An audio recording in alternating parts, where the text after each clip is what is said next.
But like, I mean, why Crucible? Like, why do you hate yourself? I You like know? Crucible. Did you lose a bet with yourself? Are you angry with yourself? No. Because I feel that you are.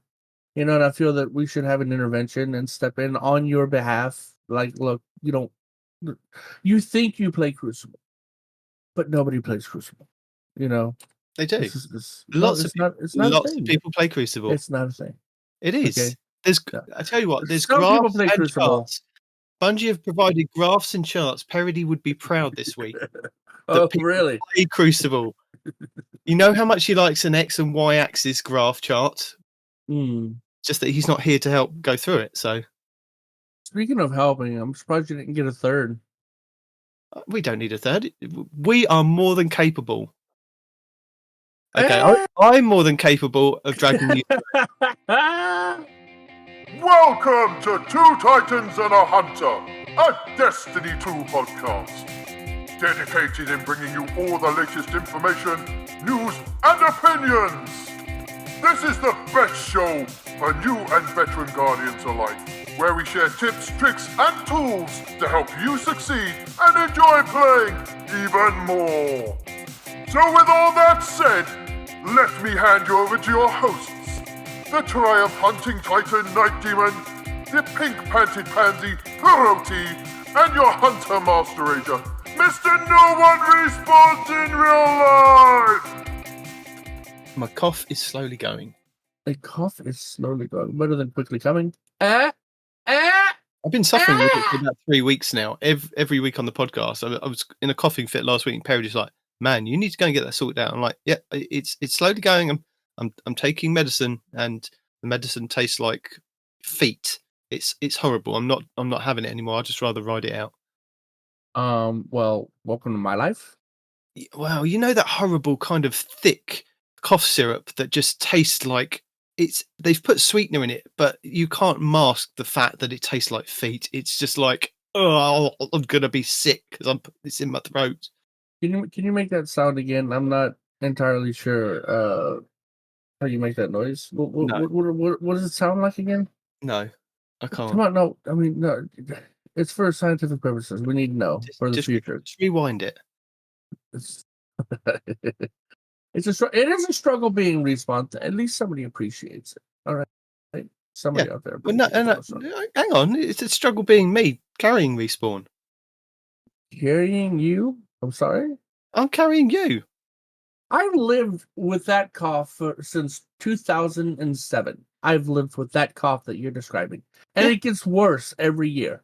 Yeah. And you have a simple taste of what I go through on the daily, and you're like, "Oh no, it's rough being me." Really? No. I don't have a simple taste of it. I have it every week on the podcast. The listeners that aren't here for the live podcast don't get to hear you cough because I edit every single cough out of whatever you're. Yeah, but the live action people know how much I cough. So you do, yeah. Yeah. So welcome to the show this week. Hi, show. It's Nitedemon and Respawn. It's the Nitedemon Respawn show this week. And we have a plethora of information and words. Knowledge. We have to pass on to you that you should know. We do. I mean, there has been something literally every day since, I think, Monday. I think Monday was a day that Joe Blackburn took to Twitter and put out a heartfelt video. Then I think maybe we had Tuesday off, but maybe there was some Destiny drama on Tuesday. Who knows these days? There's always Destiny drama. Wednesday, we had the developer insight with the Season 22 weapon preview. Then we had Thursday with This Week in Destiny. And then yesterday, Friday, we had the artifact perk preview. Yeah, there's been lots of stuff this week. Okay. So and I'm going to tell Respawn all about it. He's going to live react to all of this and ask questions, and I'm not going to know the answers because nobody knows the answers to any of these things.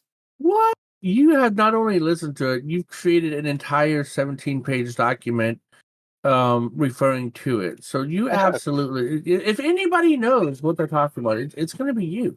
It's got to be. Well, I've created a document. I've watched a couple of videos. There was a really cool video by Cool Guy that broke down the weapon preview, which was quite cool, and went over. He actually went into the graphs and like explained what the graphs meant. As But one does. what I thought we'd kind of start off with was that the Twitter post or the Twitter video that is it X these days? Is it X or is it Twitter? Are we still referring to it as Twitter as a community? Oh, it's X, previously known as Twitter. Although with all these new rules that have come out, it's basically Twitter again. So Is it like Prince when Prince decided he wasn't going to be called Prince and we went to something like TAFCAP and then he went back to Prince? so you went to what? Wasn't it TAFCAP? It was something like the artist formerly known as Prince.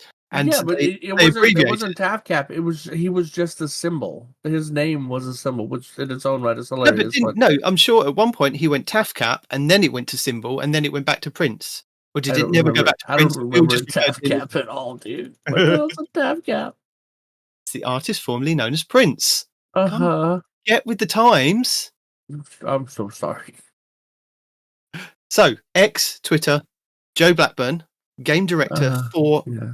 Destiny 2, put out a really heartfelt video, basically in response to the state of the game and the community feedback.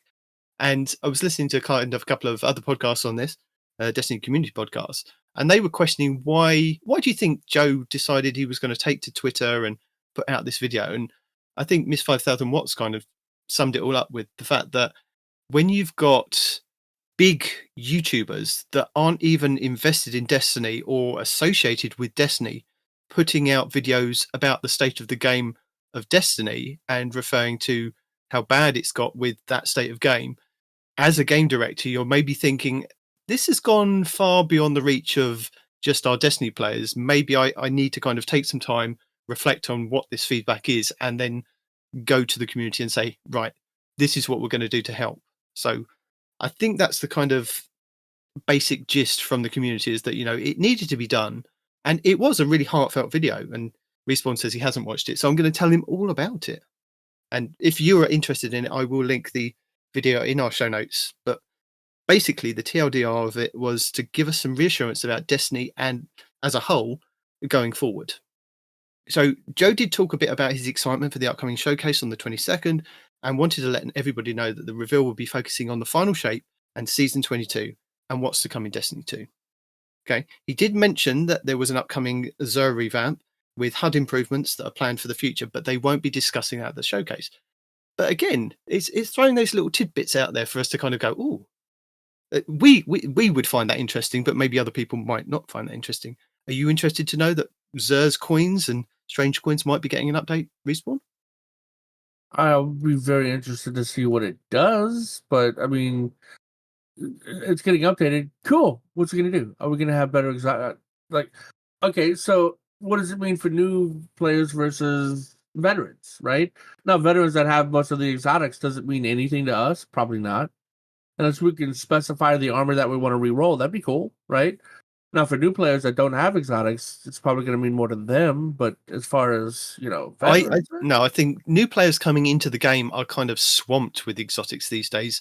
I mean, if you create 3 characters and you go through the game and just play the ritual playlist, you can get 9 like exotics each week from just playing the core playlists, let alone having to go off and do the other things that they say that are now exotics only. Then you've got lost sectors and Vex incursions on the Amuna and things like that. There are so many exotics being thrown at you; it's unbelievable. But yeah, I think an update to Xur would be kind of needed, because whether they're talking about 30th anniversary, they would do though. Like, in your opinion, actually no, scratch that. I don't want to know what you think they're going to do. I want to know what you think they should do. What should Xur do? In a perfect world, what is Xur? well, Xur should really be like Destiny 1 Xur and be one of the only places that you can get an exotic. I think with them throwing exotics at everybody all the time, it's kind of lessened the exotic, the excitement about getting an exotic. The only kind of excitement you kind of get these days is going through a raid for like the first 3 or 4, 5 times, and you get that raid exotic to drop. That's the kind of only excitement you see. 3 or 4 or 5 times to get a raid exotic? What raids are you playing? No, but you know what I mean. If you do get it within those kind of 3, 4, 5, that's when you get to your stage of like, I've played 2,000 versions of the Deepstone Crypt and I still haven't got the rocket launcher. That's when you see people go, "Oh, thank God, I've got that." It's I'm talking about the excitement behind the exotics. You remember Destiny 1 when you got an exotic to drop suddenly randomly at the end of a Oh, crucible? in Destiny 1, getting exotic felt exotic because you would have had a 0.5 chance of dropping any exotic, Yeah, right? exactly. Any. Yeah. You know? So, So- yeah, outside of like in D1, I never got a raid exotic ever. Ever. Right? So then that's I how think- bad my raid exotic luck was back there. But like, yeah, I mean, even regular exotics, man, you saw that Ingram drop. You like the party knew you got an exotic drop. You know, Yeah. there was excitement happening, you know? Yeah. And then you pick it up and you're like, yeah, I got a Zalo Supercell, or oh man, I already had this armor. Right? Yeah. So yeah. Maybe And back it'll- then you didn't have random armor rolls. It was what you get, you know? maybe it'd be along the lines of at the moment in Destiny 1, towards the end, we got like Xur would offer you like I think it was needles. I can't remember the name of the needles now, and motes of light, and you could re-roll your exotic armor to try and get a stat roll that you wanted to fit in with your playstyle. Yep. Oh, that's right. You did have random rolls. I forgot. You Yeah. could maybe that's what they're going to kind of introduce, that rather than keep throwing exotics at everybody, maybe they'll give Xur a purpose of like you could go there like you did with the exotic cipher thing. You could only do it like once a week, but maybe you can pick one armor piece and you have like 3 rolls at it each week with Xur. You can use your coins or whatever it is with Xur and do that. Whether they're talking about Xur as the visiting kind of Xur in the tower or on any of the destinations, or they're talking about the 30th anniversary Xur, we don't know, because that's all he alluded to. And he said it's not going to be in your showcase, so it's going to come further down the line. And we'll probably find out, I'd say probably nearer December, when it's coming up to the time of the final shape. And they go, right, this is what we're going to do for updates for this, and this. So it's probably a long way off, but I think it's just one of the things that he's kind of thrown out there. So, we'll tell you a little bit about it. Well, we'll give you a sneak peek. We'll not tell you anything about it as they've been doing lately. Yeah. But something interesting that he did say was that Showcase will be discussing how the live service model of Destiny 2 will evolve following the conclusion of the final shape. Because that is interesting. So with that, I'm thinking that an evolution of the live service game it's definitely going to change from how we do now. So we buy the year's content with the 4 seasons in that year, and like say if we're going to we purchase the Witch Queen, we got Witch Queen and the 4 seasons with dungeon packs and things if you bought the full lot. So and you could then also buy a la carte, so you could also buy the Witch Queen, and then further on down the line, if you wanted to skip a season, you could just say, right, I want to opt into this season, or I want to opt into that season, or I want to buy a dungeon key. Maybe they're going to change it into an actual live service game with subscriptions, a bit like World of Warcraft. How would you feel about that? No, Just no. just no. That's the reason I never got into WoW, and that was the main reason right there was the subscription fee. Absolutely not. No, I bought your game. I expect to play the game. Right now, if that subscription included from that point forward all DLCs, all dungeon keys, all this, all that, or whatever, that would make sense. Okay, Yeah. sure. I'm paying you to develop these things. You're giving me these things. Let's go. Right? But if you're going to tell me that I need to pay just to have access to your game, and then I have to pay for every DLC, every change that you make to the game, gonna have to pass, bro. Sorry. Not sorry. Well, I suppose it depends on what they offer as a kind of solution to, right, we're moving away from this model and then we're moving into this model. So if for instance it's what we get now with like seasons, but maybe the seasons are longer and we get various different things in those seasons, and PvP get maps, Gambit maybe gets maps or updates to it, but the fact that they could generally make more money or make it better for the players to subscribe to the game rather than kind of how we do it now, kind of thing. Right. I think the problem is at the moment, because Bungie is classed in a certain kind of way as a free to play game to get into, I think it might be hard for them to move into a subscription based model, because what would you then class as the free to play, or would they move away from free to play post Final Shape? Are they going to say, right, up to Final Shape, that is Destiny 2, blah, blah, blah. You can, vanilla, whatever. it's free to play for that. But then going forward and maybe cutting off like they did with the previous generations when we were on the 360s and the PlayStation 3s. I think it was Rise of Iron, wasn't it? That was the cutoff. So you could play up to that point, and you could still do that. You can go back now and play on an Xbox 360 and a PlayStation 3 up to the point of Rise of Iron. So there is one version of Destiny 1 out there that is that. Then the Xbox Ones and the PlayStation 4s then carried on post Rise of Iron up to the end of Destiny 1 and then Destiny 2. So maybe Destiny 2 with the Final Shape will say we're going to cut off the OG Xbox Ones and the PlayStation 4s, and moving forward it's only going to kind of be PC and the newer generation of consoles, PlayStation 5, Xbox Series X and S kind of things. So maybe they can get around it that way, is that if it's moving forward in generations, there's a different way to kind of go forward in Destiny. Okay. A lot of speculation there, but still not really one of subscription based anything, if I'm being honest with you. If I've played your game, I've played your game. That's how that sounds like a gotcha game. It's like, oh yeah, we're gonna give you all this stuff, but then you have to subscribe if you want all this stuff, and I've already paid your game. You know what I'm saying? We're good. Well, we will find out at the showcase, which is only a couple of days from now. So maybe only one day from when you download and hear this. So that's possibly. Good. Yeah, Awesome. we are right at the cusp of the new hotness. Right, we're right there.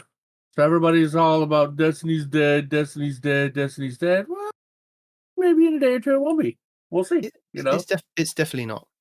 Joe did say that alongside Dan, Destiny 2's general manager, he will be live on set for a post-show question and answers of answering some important questions. The showcase has already been recorded. It's already in the can. It's ready to go. So it'll be like a 30-minute, 45-minute showcase, and then they'll cut live to the studio, and Dan and Joe will be answering some questions from the community about. But are they going to actually answer questions, or are they going to say, sorry, we're not answering this question, or this question, or this question, or this question, or this question? Like Possibly. last time. Yeah, I mean, I think it's only going to be questions that are going to be directed about the Final Shape, Cade, of course, Season 22, as we don't know what Season 22 is yet. We are still sticking to Season of the Redacted at the moment. And it's Season 22 up until they tell us what the season is. And obviously there's some kind of reason why they haven't told us the name. I mean, it's not as simple as Season of the Deep.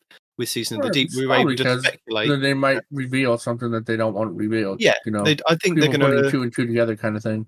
Yeah, I think we're going to go into the showcase. They're going to say this is Season 22, and then they'll move into the Final Shape, because that would probably be the best way to do it, wouldn't it? I suppose so. Yeah. Joe also went on to talk about Crucible and how their recent PvP strategy has been focused on a few key areas, including foundational sandbox balancing. For example, making sure that Strand came out in a great place for PvP and lives in harmony with the rest of the other subclasses in Crucible. They wanted to continue putting out 2 weapon balances and updates each season, one alongside the launch of the season and then one mid-season, which we have been kind of getting pretty regularly, which is quite nice. Sure, I'll give you that. Updating the PvP ritual weapon pools at the beginning of each season, which they have been doing. Making 1 new map and additional reprise map ports each year, which, to be fair, they have been doing. Slow, but surely that's what we've been getting. But he did go on to say that ultimately that plan isn't the type of support that PvP is producing the Crucible experience that players have come to expect from Bungie, which it isn't. And that was the kind of one of the main things from the community feedback was like, we see you making modes, we see you doing 1 new map a year, we see you doing 1 reprise mode, 1 map a year, 1 reprise map a year. It's like, we want to play PvP and we want maps. So for next year, is he gonna give everybody permission to do their own maps, like I said the whole time? For next year, Bungie's plan is to change the map release strategy from a slower rollout to a single map pack that comes out in one drop later on in 2024. So it's a map pack of maps. We're getting maps. We're getting And is PvP that maps one of those things that they're going to charge you for, or is that just going to come with available the game? free to all players. Oh, okay. When they're talking about map packs, how many maps do you think is a reasonable size for map packs? Historically speaking, it's usually five maps coming in a pack. Based on other games that I've played with a similar archetype. Yeah. 4 Yeah. to 5, yeah. 4 I to think 5, okay. if they give 3, I think the community aren't going to be happy unless it's going to be like you'll get 3 3 would now. be low though, man. You'll get 3 now and then 3 in another 3 months. Might kind of keep the community going, okay, we see where you're coming. We'll keep it coming. So yeah, everybody's going to get free maps in one drop later on in 2024. Now, I think this is a response to the community feedback because this seems to kind of pivot from what they were saying in the state of the game, for where they kind of weren't set up to do this. He's now saying that there will be a strike team that is designated to building these maps and sorting out Crucible, which is what people have wanted. So they've had to take resources from the rest of the game, and he admitted, this is what the community wants, so we will do what the community kind of would like in that kind of, which is really cool. Yeah, I mean, it's a step in the right direction, but again, man, I'm telling you, like, they would save themselves so much trouble if you just let people build their own stuff, Yeah. Well, Just- you might actually be able to get to ask Joe himself that question at some point. Yeah. He said the only thing that I can think of, sorry, I didn't mean to interrupt you, No, but I've thought about this a lot, and the only thing that I could possibly think of is somehow giving the players the ability to build their own maps has been trademarked by Halo. That's the only thing I can think of. Because that was a phenomenal strategy. And if they have a second game, especially a second PvP game, the fact that they haven't implemented that, there's got to be a reason. Well, apparently it is a lot of resources and a lot of time. Again, I think listening to the DCP podcast, I think Miss 5000 Watts or even True Vanguard, I think it was one of those two that was saying that if it isn't already built into the game, it's a lot to try and put into the game now. So if it isn't in the game now, it's going to take a hell of a lot of resources to get that into the game. So if it's not there, we're probably not getting it. Unless they you say that, but like in the beginning of Halo, it wasn't there, was it? No, I think it was one of the things that came with Halo 3. Oh, was it? Yeah. But it came with Halo 3 as a start. So it was in the start of Halo 3. I think so. Okay. Having been there at launch of Halo 3, I can't remember, but I think it was. That would make more sense. Okay, I get that. But even if it's a lot of resources, maybe, how can I say this? Perhaps there's a way for them to split Destiny 2, right? So remove PvP from Destiny 2 now. And hold on, let me finish. And have a second version of Destiny 2 that is only PvP, right? So when you load up Destiny... Oh, they've done that, haven't they? Have they? It's called Marathon. Fair enough. There you go. They listened to you. They preempted you. They minority reported you. I guess so, man. I guess so. I didn't even think about that. But yeah, I was just thinking about Crucible itself. When you start up the game, it's like, do you want to do Crucible or do you want to do, base game or whatever, right? Yeah.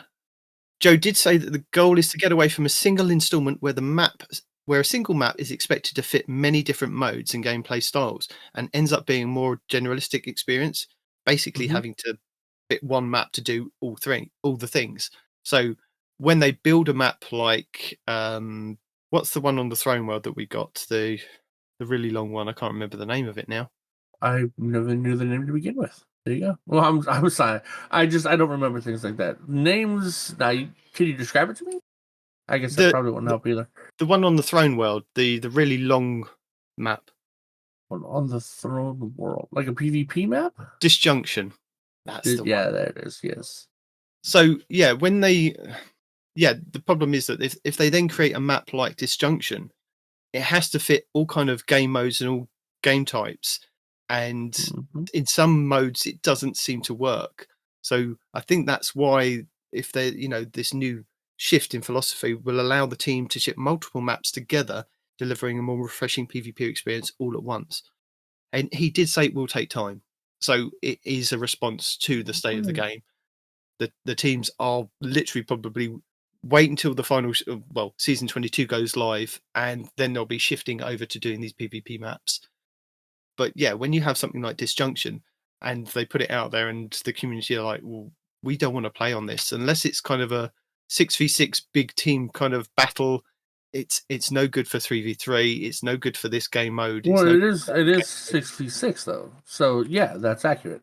No, but in some game modes, I've played on Disjunction in Survival. I've played Rift, like 3v3 Rift on it.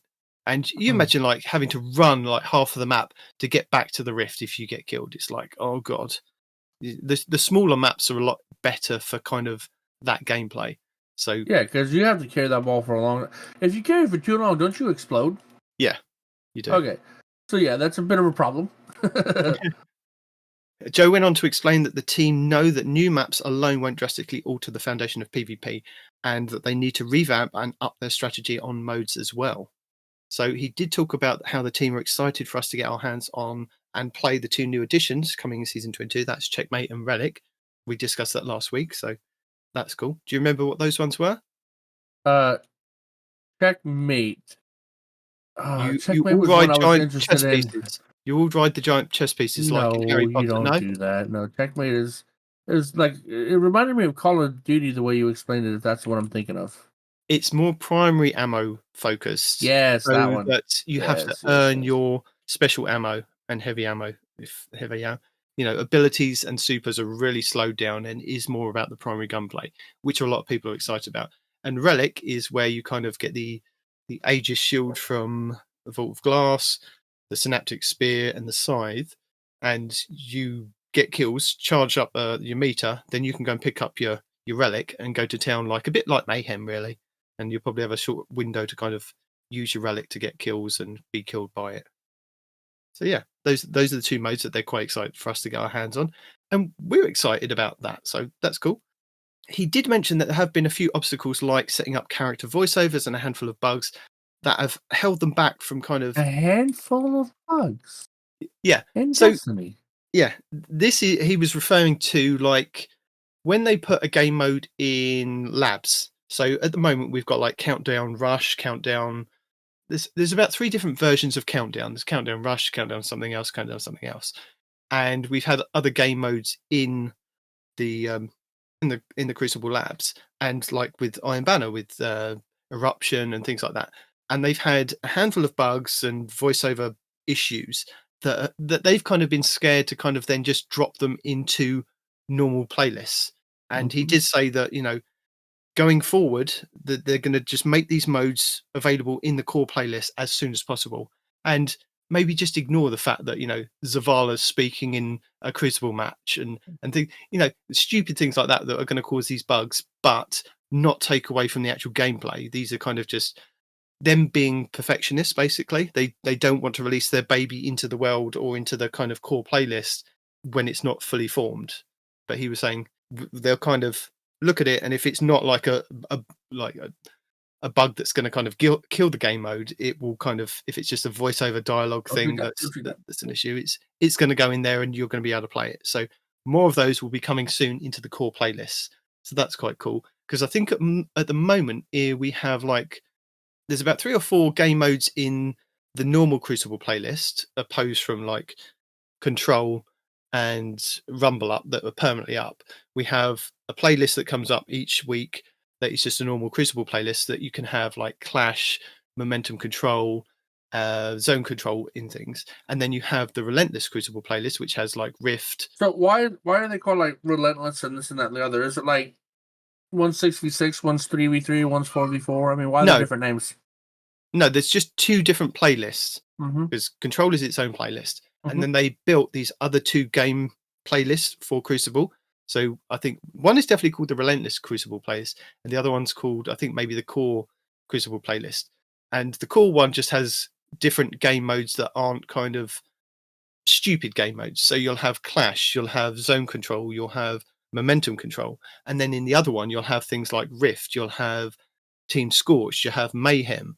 So they've broken them down like that. So I could see like the Checkmate would go into the kind of the normal playlist, and the Relic one would go into the kind of a bit more fun kind of playlist, which I think is one way around or the other. I can't remember off the top of my head, but there's like about 3 or 4 modes in one, and then 4 or 5 in the other. So they're out of rotation now, which is quite nice, so that you don't get the same game modes each week. It's a different one each week that kind of comes up. So yeah, so more of the modes that they do create that they've been testing in labs will come into the normal playlists. Joe did go on to talk about how the team aren't really happy with the competitive division and of Crucible, and how they want to change how the points are gained and lost. Now, I've heard a lot of people talk about this. Like you could be on a 5-game winning streak, lose one match, and you lose all the points that you've suddenly got for like 5 games in competitive. And Joe said that the current personal MMR, which is matchmaking rating, need to be balancing, as the current system is too unfair. So they even admit that the current system is too unfair. So they've got a plan to move with a simpler system where winning and losing matters more, opposed to being dragged down by team/matchmaking. He also said that the competitive experience should have more modes that players enjoy, like Countdown Rush, and fewer that players don't enjoy, like Rift, which he did say was going to be removed from competitive. I also heard that people just like in these types of game modes, they're not showing the kill feeds, right? And people want to see their kills. You know, they want to see their kill feeds, and the fact that they're not showing up, it's like, okay, I've held the ball for this long, I don't care, right? Or I picked up this many tags, I don't care. I want to know my KDA, right? And some of these game modes, I'm not sure which ones, because again, I'm not really a player of PvP. Oh, you mean at the end of the game, which shows, the different stats. Yeah, now I'll get you. Yeah, exactly. Yeah. So people want to see their KDAs. You know, the fact that they're not there angers a lot of people, and I guess I get that, right? Because like I'm old school Call of Duty guy. I want to know how well I fragged. You know, I don't really necessarily care whether I won or lost. I just care about, did I kill the most people in the lobby? Was I the Slayer? Right? Things like that. And with these new game modes, the fact that they don't give you that kind of information disappoints some people. You know, they want to know what their KDA is, how well they did, you know, if they need to improve. Because is it a team-based game mode? Yeah, but it also depends on individual skill levels as well. Like, as a teammate, did I do well? Or was I at the bottom of the list and I need to improve? Kind of thing, I guess. Right? So, yeah, I mean, just put the KDAs there. How hard is it to just leave them there? I mean, is it actually difficult? And I'm just talking smack about something I don't know much about, even though I do know a significant amount about programming, right? But I mean, just leave it there. It's just a UI upgrade, not upgrade, just a UI thing. You know how many people that they've killed. You keep track of all that stuff, Bungie. Just put a UI indicator to tell them how well that they did. You know, there's, in my opinion, there's no reason not to. Yes, there's other factors that they want you to focus on, like, carrying the spark, defending the spark carrier, how many dunks you've got. Sure, have all that information there as well, but just have a second page or something at the bottom of the page. Your KDA was this, or something. But like, just not having it there at all, just in a first-person shooter, seems kind of ridiculous to me. That's what people are there for. People are there to kill things, not to dunk basketballs. Yeah, but when dunking the basketballs is the way that you get the also points have that for stat, but it's not the only stat that matters. Yeah, if it's something that doesn't really matter to the game, maybe they could just tack it on at the end. Because you get things like zone control, where controlling the zones are the key to winning the match. So you want to kind of know who's actually controlling the zones and who's actually doing nothing. But those people that are actually doing nothing may be getting the kills and keeping people away. So it might be a stat that is relevant to the game, although Bungie don't see that as the stat that is relevant. Anyway, so yeah, he responded to Crucible in a good way, competitive in a good way. He then goes on to talk about the armor sets. Now, this was something that we were talking about last week, and Bungie came out in the State of the Game and said, we were going to give you ritual playlist sets for Vanguard, Crucible, and Gambit each season, but we didn't deliver on that. He did talk about that, and he went on to describe how each set is designed and defined it visually. So aspirational armor, which are raids, dungeons, and trials, should be flashy and represent the core of what these experiences offer. Mm-hmm. Players should feel proud to wear this armor. Yeah, get that? Cool. Eververse armor should be armor that you can buy with silver or bright dust. Should feel more like armor that breaks the mold. Eververse is a place to experiment with things that are unexpected in Destiny. People who own this armor should feel like their purchases were worth it. So yeah, I mean, like if somebody wants to be, Godzilla, for example, I should have that right to be Godzilla. Yeah. But then, do you not think if they suddenly start like putting Batman armor in the Eververse store or some other time, every hunter in the game would be Batman. that would be pretty cool. But if you were going to put characters in, or would you rather be Superman, or is it just anybody with a cape? Well, probably anybody with a cape, but some Supermans don't have a cape, Or you can have like what was his name, Hold on. He was made of pure energy, right? He was just a big ball of light that could be like the Titans. What is it, Mr. Manhattan? Was that his name? I think his name was Mr. Manhattan. So. Yeah, that's from The Watchmen, isn't it? Yeah. Yeah. And he was just pure energy, just complete force of destruction. And what fits a Titan better than that, right? So, or you could have like different variations of Batman. So you could have Batman in the Eververse store. You could have like classic Batman for the hunters. You could have like that big chunky armor suit that like Ben Affleck wore in Batman versus Superman for the Titans. And you could have something else for the Warlock, something Batman-esque. Robin. Yeah. But yeah, so Eververse should be things that aren't necessarily in the game, which kind of gets them around the fact that they then can do their tie-ins with like Assassin's Creed and God of War and other Sony properties and or other things that they kind of might want to do cross promotion. Yeah, I mean, obviously you don't want to break copyright laws and this and that and the other, but no. There's a lot of things you can get that make it look close to Batman and just let our imaginations finish it off. I think by the way that he's setting these things out, and yes, aspirational armor, raids, dungeons, and trials, should be flashy and represent the core of what these experiences offer. But I think with him saying about the Eververse armor, where you can buy it for silver and bright dust, should feel like armor that breaks the mold, is his way of getting around or saying to us that we will put silly stuff in there. It may not necessarily have anything to do with Destiny, but if it looks cool and you want to buy it, it's there to buy, and you can wear it in the game, and it'll be worth it. And like somebody pointed out to me this past weekend, Fortnite, for example, right? Fortnite has Optimus Prime as an armor. Oh, they've got so many armors. I mean, there's Rick and Morty. There's Star Wars. They have Rick and Morty. What else did my kids were playing? I mean, that's awesome. DC characters, Marvel characters. I think there was like some anime characters in there. I honestly lose track of when they tell me that there's a new skin in Fortnite.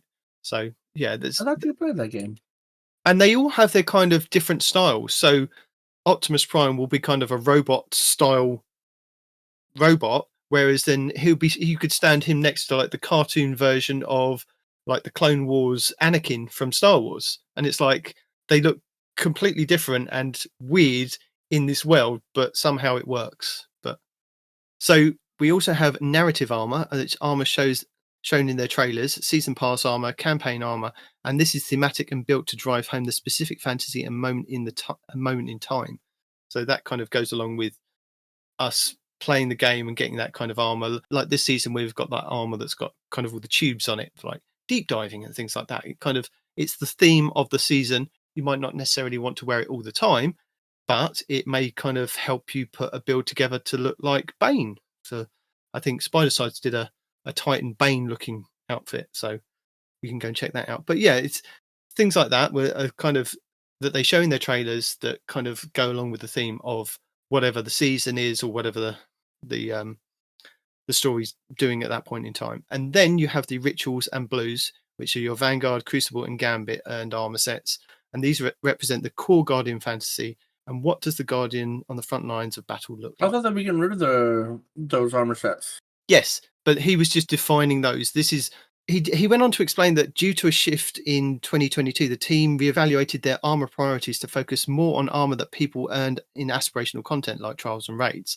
And that had a knock-on effect in resulting in fewer ritual armor sets being created, and they failed to communicate this to the community early on.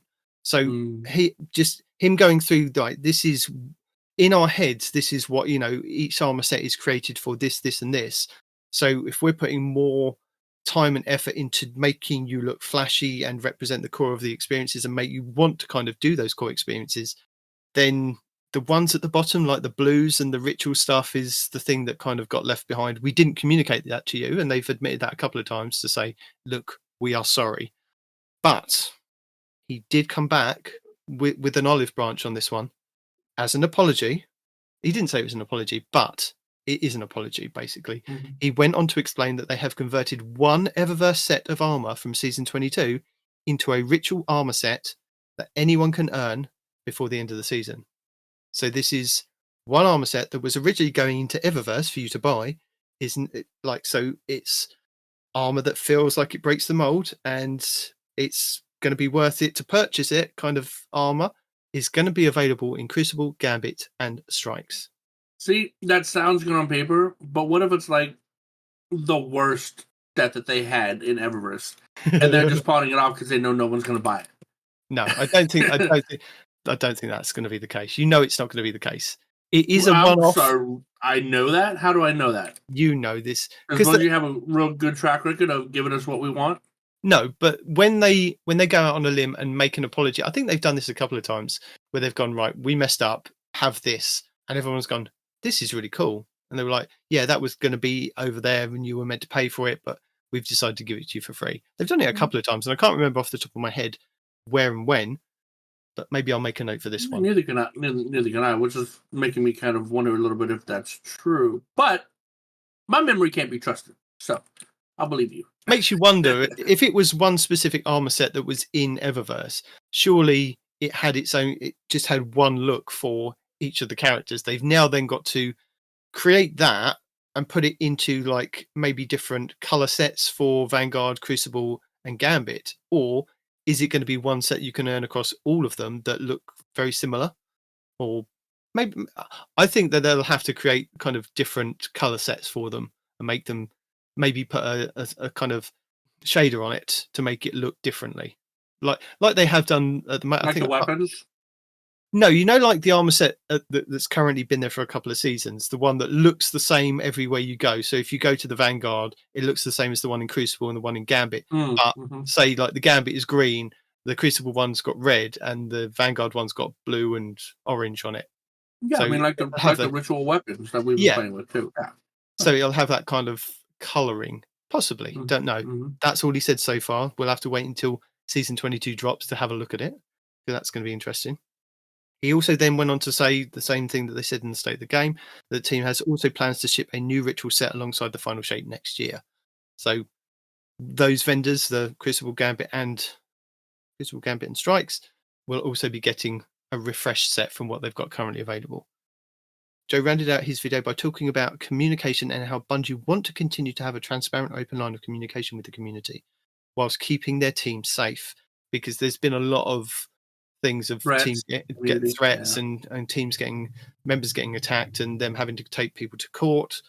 So no one wants that. We shouldn't have to say this, but that's not cool, man. To be honest, I don't think anybody that listens to the general community of Destiny podcasts, like anybody that listens to the Al Sector Alliance podcast, anybody that listens to DCP, anybody that listens to The Last Word, anybody that listens to Massive Breakdown, I don't think these people are the ones that are being toxic in the community. These are the ones that are just toxic in their own right. They go out of their way to cause issues and be nasty online. And I don't think they're in these communities. I really don't. But, I mean, it's just like you see it more and more often. You've seen it with Destiny. I never thought I'd see it with Destiny, right? But you see it, for example, with Snow White, the actress is getting death threats and whatnot. Okay, if you don't think that she should be Snow White, fine. Everybody's entitled to their opinion. But your opinion just because you don't like something should not end in a death threat. I mean, what did somebody like that do to you, honestly, that they would deserve a death threat? What did Joe Blackburn do that would deserve a death threat? Even if he irritated you, even if he didn't give you what you wanted in the way that you wanted it, you really think that deserves a death threat? No. What if everybody that you know who didn't like a thing that you did made death threats on you, right? Your wife doesn't like the way you stack the garbage on the curb. You know what? You're getting a death threat. What sense is why? Is my thing, you know? Respawn will be one of the first people to yell at you. I'll give you that, right? I'm quick to anger, but I'm not quick to death threats. That serves no purpose to anybody, you know? And on top of that, you kind of make yourself look like an ass, if we're being honest, you know? Making a death threat over something so stupid. I don't think it's anybody in like the general communities. It really shouldn't be anybody at all, unless you're like really mentally deficient. You know, a death threat should not be your go-to thing to anybody. You know, no. I mean, no game is going to be perfect. Even games that have been around for a while, like you have your Diablos and you have your Call of Duties and you have your this and that. And you have your what's the one with the Optimus Prime again? Fortnite, right? And you have your other ones like what was it called? The one that's like Fortnite, but you don't build buildings to climb on. PUBG, thank you. You got all those games, right? I'm sure all of them have had at least a season where maybe the meta was something that you didn't like, right? Well, you take a break for the season, but you don't get angry at the game. You just be like, you know what? This isn't for me. Let's see what they have next season, right? There's no reason to get angry at the game. Destiny's been out for a while. It's probably going to be out for a while still, right? There's no reason to be literally upset at the game or at the devs or whatever, you know? And I know I've yelled at the devs. Don't come at me. I've yelled at the devs because, you know, sometimes they deserve a stern talking to. But it doesn't mean you have to be mad at the game like indefinitely, like, oh, I hate the game and the game sucks, the game is dead and this and that. Just wait a season. Next season might be better, you know? I've had a season where I just took a break and I'm like, you know what? I'm not a fan. This is like a PvP-focused season, and I'm not for it. I'm going to go do something else. And then the next season I came back, I was like, this is amazing! You know? Just give it time, man. Yeah. Just give it time. I mean, he does say that no one at Bungie should have to worry about their personal safety. But he reiterated that to protect the team, Bungie will continue to use their branded @Destiny2 teams, Twitter and Reddit accounts to share more insight with the community. He also mentioned that he will be streaming Destiny 2 in the near future so that the community can join in and get more of these types of candid updates. So to me, that says that if he's streaming and he's actually chatting along to the community with like chat and things, we can actually ask him reasonable questions about the game and give him feedback about the game, which is quite nice. Hopefully without the pursuing death threats, that'd be great. Yeah, I mean, if he's doing it by himself, he's going to need a lot of good moderators in there. Yeah, somebody to filter these questions or whatever. But yeah, come on, guys, be classy. Don't do stupid things. That's not cool for anybody. So he will let the community know when the first one is, and it'll be kicking off next season. Huzzah! And that's the 15-minute update breakdown video that he probably went quicker through it than we have just done. But I kind of... Yeah. Well, his was 15 minutes. Ours was 1 hour and 4 minutes. No, we've been talking other stuff before that. Sure. So are you happy with what Joe said in his video and the information that he gave out? I'm not unhappy with it. A lot of the stuff is, I mean, a lot of PvP stuff I'm indifferent to. I understand where he's coming from, but it's not my bag, you know? No. But like to other people, that's important stuff that he said. So yeah, I'm glad he addressed some things people were complaining about, because people complaining about anything, you know, just gets old. Like, oh, you didn't discuss this and that and the other. Well, I'm sure he had a lot on his plate to discuss, and he could only do so much, you know? Yeah, I mean, and he actually took the time to step away from actually getting like showcase stuff ready, the season 22 ready, the like final shape stuff, to actually sit down and go, right, I've made some notes, we're going to talk about this. It's going to be like, it's nothing scripted. It's just going to be, I'm talking to you one-on-one. This is me talking to you kind of thing. And I think it wasn't scripted. Okay. No, if it wasn't scripted, that says a lot, right? That says not only did he take his time out, but he came unprepared to give you raw opinions. You know? I mean, he had notes scribbled down, but yeah. Yeah, and he's the game director, so I think he decided, right, don't come at the team, come at me. I'm going to tell you, this is this and that. So yes, I props to the guy for actually taking the time to actually explain stuff to people and actually say, right, we're going to rectify this, which is good. I mean, I'm happy about the competitive thing because it's one thing that I want to play competitive because I want to see how good I am. But when I go in there and I play and I get knocked down like 3 games and I don't get any points or I get minimal amount of points. And it's like, it's disheartening. I understand that I should just get better at the game, which is fair enough. But it is still disheartening to go in there and just get slammed and slammed and slammed. Oh, dude, it is. I Especially, appreciate them taking the time to look at the competitive division because it is something that if I'm good at, then I think the first season that I went in and did I think you have to do like 7 games to kind of get into the rotation. I think they put me like a silver 3 or something, and then this past season I tried it again and I've gone up to I think it's gold 2 or something. I've gone up in the rankings, which is quite nice, and I felt platinum a bit more. 1. You're on my level, scrub. But yeah, it made me feel better. But then, yeah, I think it's something that they kind of needed to address because there was a lot of complaints about that. I'm happy that they are going to give us some maps. I've had a look at some of the old maps that have been vaulted. So from season 1, we had Emperor's Respite, Legion's Gulch, Retribution. Those 3, which were the Emperor's Respite was the one on the Leviathan on the prison barge. Legion's Gulch was the one with the man cannons that shot you to one or other side of the map, and you had that big kind of you had the drill in the middle that you could kind of walk down the bridge. That was it, and they had buildings on either side. I like that one. Retribution, I can't remember off the top of my head, but that was apparently Mars map. If I click on Retribution, it'll show me a picture. Okay, Retribution was the one that underhangs the ship. So you had that kind of platforms that kind of went out on the sides, and you could go on the inner circle of the ship. It was like a big Cabal ship. Do you remember that one? Yeah. You could bounce around on the outside platforms. So you had that one and Emperor's Respite, which we knew. And then for season 3, we had Solitude, which was that was the ice cave one. So you had ice caves on one side, and then I think you had on the other side, you had that kind of Cabal heat room that you could run through, and if you stayed in there too long, you died. Yep. Yeah, and there was a lot of rooms in, and you could go around it on the outside. So that one's been taken out as well, which is a shame because I like that one. Equinox, and then we had Firebase Echo on Nessus. That had that kind of weird one where it had that kind of big orange screen in the middle that you could jump up to go into that long walkway. It was kind of a really short map. Do you remember that one? It had ramps up either side that you could run along into.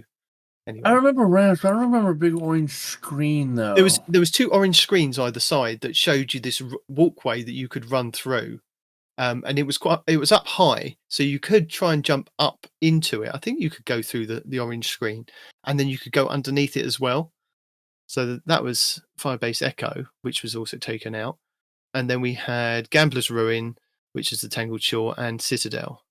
So those are gone, and what, are they coming back, or are you just reminiscing? No, I'm just reminiscing that. So if they're talking about map packs, do they bring like 3 or 4 of those ones? Do you want new ones though? I mean, I'm sorry. Do you want reprised ones or old ones, or do you want new ones? I would like to honestly. I would like to see some from Destiny 1. Funny enough, I actually clicked on and loaded up Destiny 1 the other day just to see what the maps were, and I remember apparently there is a puzzle that has still never been solved on one of the PvP maps. It's called Last Exit, and there was a lot of talk online that there's a secret thing that's hidden in that map somewhere, and to this day none of the devs will give anybody any clues as to what this secret is, and anytime they're asked, they say we're not going to tell you. But apparently there's some secret thing in this Last Exit map. Well, they're going to tell you because the devs that were there when they made it are long gone and nobody remembers. No. But that was the one kind of had the train station in it. You could run through the trains in Destiny 1. So I'd like to see things like that they bring from Destiny 1, like the one that was on the ship with the zero gravity. There was that one that Parody likes to talk about. So a mixture of maybe returning ones from Destiny 1, the ones that they vaulted in Destiny 2, and maybe possibly, if they've got time, make a new map. But I'd like to see those kind of maps. What about you? No, I like, okay, I know some of the old things make me feel good, like Xala Supercell and some of these old weapons, some of these old maps, but honestly, maybe one or two nostalgic maps that people really, really liked is okay, maybe, but I want to see new, like, I want to see new. I'm tired of people knowing exactly where the spawn locations are and can throw a grenade halfway across the map because he knows you're about to spawn there and the grenade's going to kill you as soon as you do, right? I want new maps that people haven't memorized. I want new maps that just like you can take the time and look around and go, wow, this is actually pretty cool. Or new designs and new implementations. Like maybe one of the maps has a train going around the map and you can stand on the train, right? And you can take pot shots at people while you're going around the map on this train. Maybe that's the king of the hill. Maybe the guy that can stand on the train has the best advantage and everybody fights over who gets to stand on the train. Just weird new stuff that hasn't been done before. Maybe a rocket ship. You're fighting on a platform before the rocket takes off, and if you don't finish the match before the rocket takes off, the engines ignite and everybody dies, and it ends in a draw. Just be clever with it. Have fun with it. Would you like? What about old maps coming back, but the environment's been changed, which then creates different ways to get around that map? So where we've had things like reskin kind of stuff. At the moment, Distant Shore is a reskin of I think it was a Venus map, wasn't it? I think so. Where you've got B out on the platform, out on the right there, if you're spawn over by C. A is in the cave, and then you've got C kind of just on the outskirts of the other cave. So that was a kind of reskin, and just in Destiny 2. Rather than kind of a reskin, maybe have like where you can't go into the caves, but there's a ledge that you can kind of jump up and down through. There's a different path because maybe it's been exploded and things like that. So it would be an old map returning, but it would have different layout, which would then cause it to be a sort of new map. Sure. Yeah. If you want to build onto something to make it bigger, let's say you have a small map, and if you go through this door, now it leads to an even larger map, but it's the same map. If you want to do stuff like that, sure. I wouldn't mind that because it's new. It's something that wasn't there before. But if you're just talking about the exact same map with just different obstacles or whatever, some people might like it. Some people might say, oh, I like this aesthetic better than the other one. Oh, sure. Some people might be into that. But to get my gears grinding, you'd have to have that map and then, I don't know, you take a train, the first part of the map is moving, right? And you have to move forward, otherwise, let's say some grinder, some chopper thing takes you out. So you're pressured in some way to move forward. And when you move forward enough, now you're introduced into this whole nother area that you previously didn't have, and now this is where the actual PvP takes place. You know what I'm saying? Yeah. Yeah. Just have some fun mechanic in the beginning of a match that forces you to move forward. Because that hasn't happened before. Everybody just drops into a PvP. I don't think that's happened in any game before, now that I'm thinking about it. Because normally you just drop into the match and you start shooting each other. But what if people started on opposite sides of the, quote, arena, and there's no one for them to shoot? But they're being pressured to move forward into the arena by some mechanic of some kind. And that would also get rid of AFK players, right? You get grinded, you're gone. Or you die. Yeah. A bit of, a Zamboni on each side pushing you. There you go. Some kind of giant, we had that in in a raid one time. There was this giant machine that if you didn't put it, something like that. That'd be fun. That'd be a nice implementation, I think. Right? Yeah. I just want something new, something never done before. This is your game, Bungie. You don't have to stick to traditional stuff. You don't have to have traditional PvP maps. You don't have to have any of that. You can have fun with it. You can have a zero gravity map where, instead of the world being mostly 2-dimensional with slightly 3-dimensional ups and downs, right? You're in an actual 3-dimensional zero gravity map, and you move around, you can move up, down, left, and right just because, let's say, your suit has thrusters that goes in that direction, right? I mean, there's nothing saying you have to stick to traditional 2D maps. Make it 3-dimensional. You know, I think I mean, you're way out of the box now. not really. I mean, Yeah, really. all they have to do is add an additional axis of movement. You know, you have your left, right, and I think they whatnot. probably have done that in their new PvP game, Marathon. You keep saying that. I don't know. I know I'm blowing smoke out of my butt. I'm saying a lot of random stuff, but I'm just saying, like, you can have fun with it. You don't have to stick to traditional norms. And I bet if you moved away from traditional norms, that'll make your game even better. You know, like what other PvP game on this map is just straight up fight 1-on-1, and the next map, oh crap, now we're in space and we have to fight each other around a falling satellite, to get control of the satellite before it crashes into Earth. Who knows? Who cares? Just do something new, original. Yeah. So, shall we move into our weapon preview, which they dropped on Wednesday? Are you interested to hear this? Have you read any of this? Do you know what's coming? No. Do you know what I'm Good. Raw reactions here. Respawn raw reactions. Here we go. So on Wednesday this past week, we had another developer insight for Season 22, which was the weapon preview. Bungie started off by talking about the recent mid-season balance pass, which is something they haven't done in the past, but they want to do a bit more of this in the future. So they did this by giving us a couple of charts on how the sandbox looked in the weeks leading up to the mid-season's balance pass and how it changed in the weeks following. So in the first chart, Bungie explained that hand cannons are slightly edged out in usage by pulse rifles, but are the most effective weapon types holistically, excluding Vex Mythoclast. And in the second chart... Vex is neither pulse nor hand cannon. Yes. Well... Why did they bring that up? Yeah, but they said excluding the Vex. The Vex is its own thing. So that was your first chart. The second chart showed the top 50 weapons broken out individually. So this was pre-patch. They pointed out that the Immortal, the trial submachine gun, made up a high percentage of not only all primary weapon kills, but also submachine gun kills. And the effectiveness was still elevated higher than they would want a weapon that far up on the scale to be. Right. I mean, it was the go-to, and if you didn't have it, people just knew that you were done. Yes. Yeah.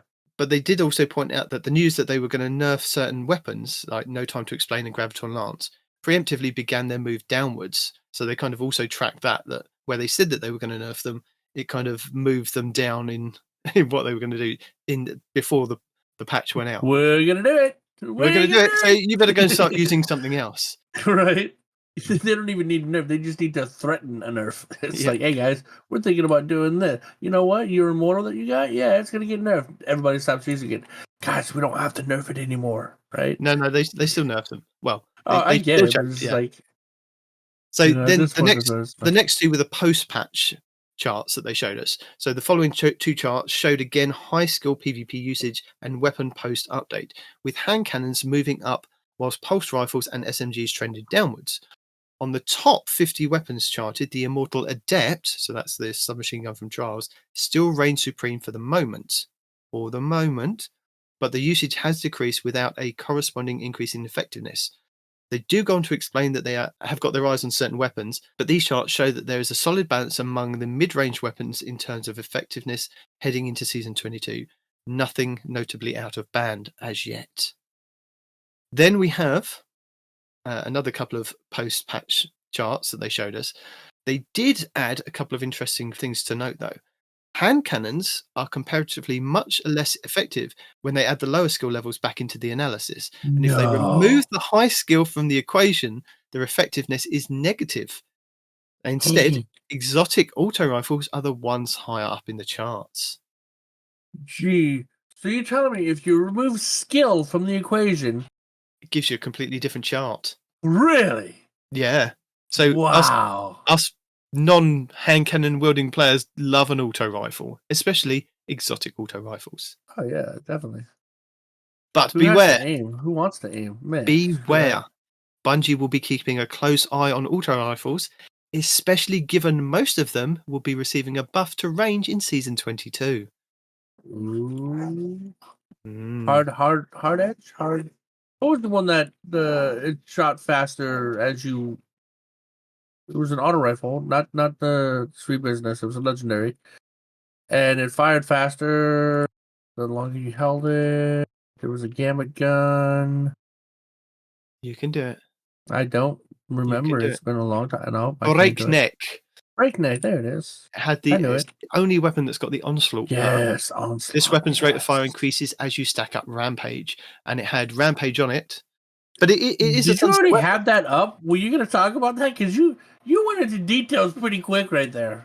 I have my Destiny Item Manager up at all times. Parody Parody and I do have loads of pay web things up ready to go when we start the show. But saying that, I will give you a little hint. Recently, I have been playing with auto rifles that are the high impact ones.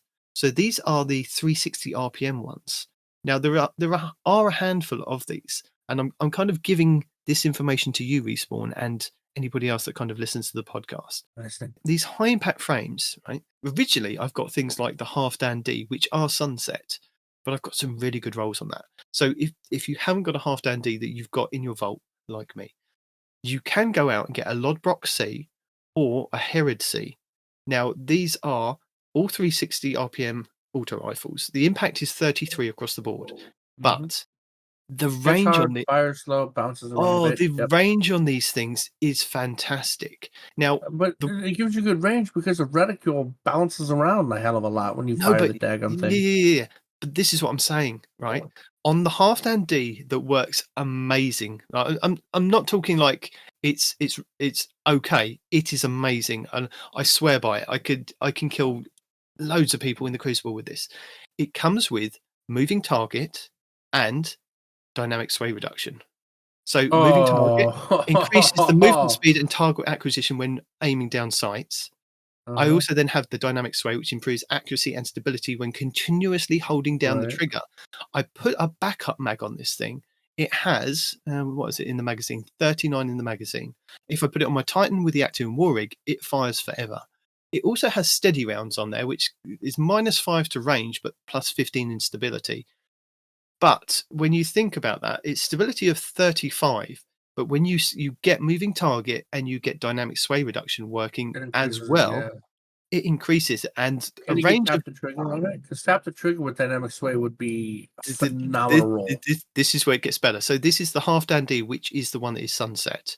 And I know we should be talking about the weapons preview, but I had to drop this in somewhere, right? So it's got a range of 90. Now, all of these ones, the Lodbrok C and the Herod C, are in the 80s to 90s range.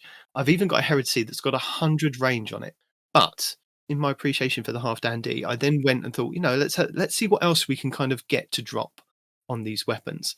So I've got a Lodbrok C with target lock, dynamic sway reduction, high caliber rounds, and small bore. And that has a range of 90 and stability of 42. So it's got better stability than the Halfdan D.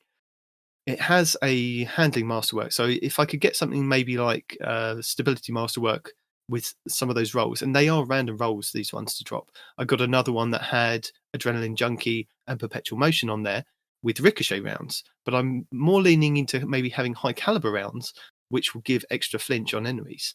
So that's what I'm kind of looking for. So in looking for that, I then found one that I had that had target lock and Perpetual Motion with ricochet rounds, with masterwork stability. So I've got 65 stability and 83 range on this auto rifle. But it gets better than that. I was looking at the Herod C, and I've got Herod C with tap the trigger and dynamic sway reduction with high caliber rounds and polygonal rifling. So it has 84 range, 43 stability with tap the trigger, grants a short period of increased stability on initial trigger of pull. And then you have improves accuracy and stability whilst continuing holding down the trigger with dynamic sway and high caliber rounds on it. Oh, it is nasty. It also has high cal for the flinching in PvP. Yeah. It is nasty. I mean, I think the aim assist on it is 61. So it's the higher one out of all of them. I think 60 was the Halfdan D, 55 for the Lodbroks. So the Herod's got a little bit more. It's got 61 is nothing to sniff at, cough at. No. That 61 is pretty high. I You can, know? because it's one of those ones with like origin traits on there. You can choose between gun and run, which is rapidly defeating targets with this weapon grants a bonus to sprint speed.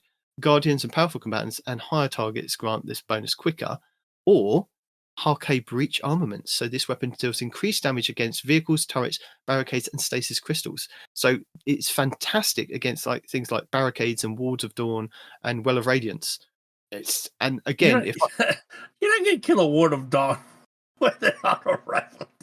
no, but with the Harke breach armaments on there, Yeah, I mean, even with that, you're not gonna kill a bubble with a freaking auto rifle. no, but it gives you 15% more damage. Sure, and you'll be dead 15% less quickly.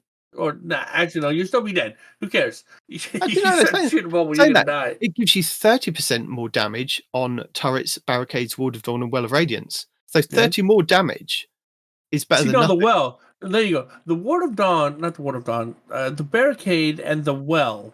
That matters because you shoot that sword. That warlock that thinks he's invincible isn't anymore. Yeah. So Yeah, so I'm saying keep your eye out for these 360 high impact, slow rate of fire auto rifles, half down D, and no, not half down D because you can't get that anymore if you've still got a half down D. But the Herod C, the Lodbrok C as well, very good auto rifles at the moment, especially seeing as we kind of be getting a buff to these weapons going forward. and they sound really good too. And that's another thing I like about those high impact. Like when the bullets come out, it's not like pew pew pew pew pew. It's chung chung chung chung chung chung. Oh Like yeah, you hear the rounds coming out. You know what I'm saying?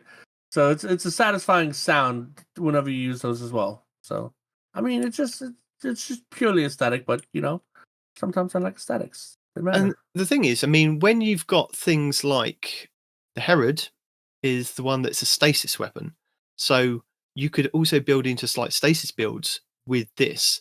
So Yeah. Lodbrok is just a standard kinetic. Anyway, Which has 15% extra damage. Just saying. yeah.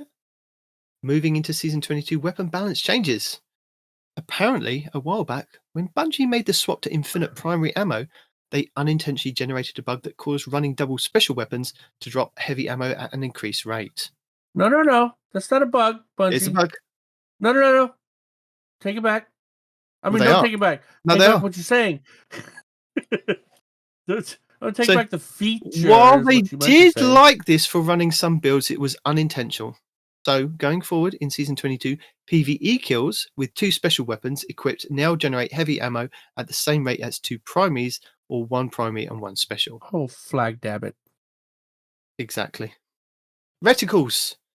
Bungie are continuing their mission to improve communication behind their hipfire reticles with a few quality of life changes. So they're going to replace the perk active hipfire reticle element. The new one should work better at different field of view settings. So they're going to add a perk active indicator to symmetry, which is the exotic scout rifle, Mm-hmm. and moving Grand Overture's charge meter further down the screen to reduce instances of overlapping of other reticle elements. That's what they're going to do there. Zoom and Super damage interesting. fall off. Now, I've heard a lot of podcasts and videos talk about that they're skipping over this section. I want to kind of cover it slightly, but I do also want to point people in the direction of Cool Guy's video. Bungie do make a note that they have gone deeper in explaining the numbers for Zoom and new ADS fall offs, but Cool Guy's video does explain it a little bit better for you to kind of understand where they're kind of going with this. So I will leave that in the show notes for you to kind of check out. But in Season 22, Bungie are going to be enforcing something they call range compression, where the highest achievable damage fall-off range on almost all weapons will be reduced to some extent. Certain weapons will be reduced more than others. So up until Season 22, the Zoom stat has always provided 4 positive benefits when aiming down sights. This includes scaled damage fall-off distance, scales aim assist fall-off distance, increased accuracy, and reduces recoil.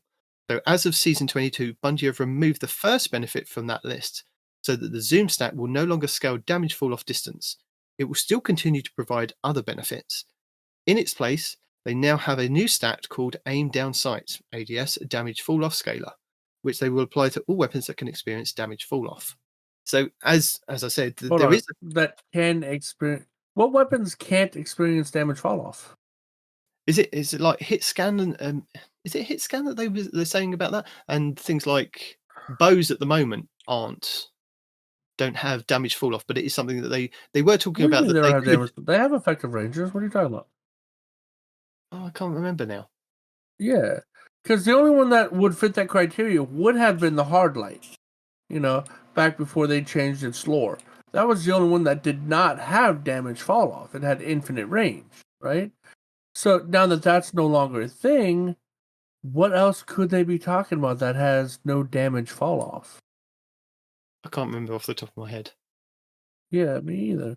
So if you guys have any answers, would appreciate some knowledge drop. Tell Respawn. Yeah. So yeah, Respawn. there is a couple of charts where they go over like the weapon type, the base zoom plus rangefinder, and the new ADS damage fall off. And most of them, I think, Cool Guy was saying, that's an improvement there, that's a decrease there, but it's not. It's you're not going to notice the difference. So that was quite interesting. They have rebalanced the base damage fall off stats on several weapon archetypes to account for the new ADS damage fall off scaler. So sidearms they've increased at 100 range by 1.2. SMGs increased at 0 range by 1.3 and increased at 100 range by 0.8. Auto rifles, they've increased at 100 range by 2.5. Aggressive hand cannons, they've decreased at 100 range by 1.0. Pulse rifles, they've increased at 100 range by 0.5. And so, yeah, it's a mixed bag, but I think it's one of those things where they're trying to get the sandbox in that kind of state, whereas if you're using a hand cannon, it's not going to be like shooting you across the map like the Last Word did in Destiny 1 if you aim down sights kind So of they thing. say. Yeah, I'm very excited about these auto rifle changes. That the auto rifles look very crispy, and especially when you've got ones that work at such good ranges. Like I've pointed out those three. Oh, I'm so excited for season 22. They do show an example of how this works. An adaptive hand cannon with a range stat of 70 would have previously had its damage fall off start at 31.2 meters when ADS, or 34.3 if it had rangefinder. Now, regardless of whether it has rangefinder or not, the damage fall off starts at 33.5 when ADS. So that is an increase. Mm-hmm. So that's pretty cool. Custom tuned exotic ranges. So, like the special weapons above, I've gone through sort of, and Cool Guy's probably gone through a bit better than me. These have been set to keep the weapons near where they currently are. So, as opposed to making massively buffs or nerfing them with overarching ranges tuning. So, Ace of Spades, when Memento Mori is active, previously it had a 10% damage fall off range penalty. This penalty has been increased to 15%, a slight nerf to offset the buff it got in the neutral state. Devil's Ruin, which is your sidearm, which when you hold With down the laser beam, right? the laser beam, Yeah. previously had a 20% damage fall off range bonus. This bonus has been reduced to 10%, a slight nerf to offset the buff it's going to get in the neutral state.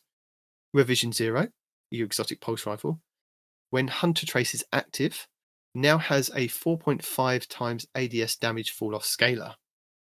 Now, we discussed this before. Hunter Trace isn't something that is Hunter like character specific. It's actually on the weapon. So Yeah. we did get a bit confused when we first saw that a while back. The Last Word, speaking of the Last Word, now has a 1.1 times ADS damage fall off scaler. I'm wondering because they play around with the Last Word so much, what's that going to do to the Last Word? Because I mean, people still use it. Nerfed and nerfed and nerfed and nerfed and nerfed and nerfed. I know, but nerfed. People still use it at the Well, moment. because when you fire from the hip, it's still a monster, But Yeah. the problem is people can still aim in with it and still do okay, And then when somebody gets too close, they just stop ADSing and hip fire. Yeah. But the whole idea is this thing's supposed to be a close range weapon, Like if somebody's on you, you're like, okay, time to hit the emergency button, And yeah, so that's what happened. But like they keep nerfing it, and it won't die. People keep using it because it's still a close range monster, man. And to some people, they can still use it at a distance, I guess. But still, Yeah. So Crimson, which is another hand cannon, that's a monster.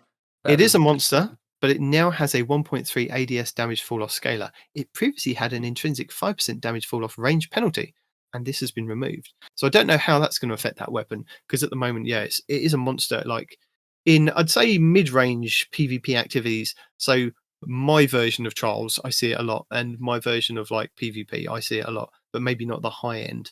So it's something to look at. Vex Mythoclast now has a 1.5 ADS damage fall off scaler. Forerunner now has a 2.0 times ADS damage fall off scaler, and Eriana's Vow now has a 2.4 ADS damage fall off scaler. Again, I'm going to have to wait for the Fallout video of before and after to see what the effect is on most of those weapons. Got any thoughts on those? Well, I think Crimson's going to be a problem.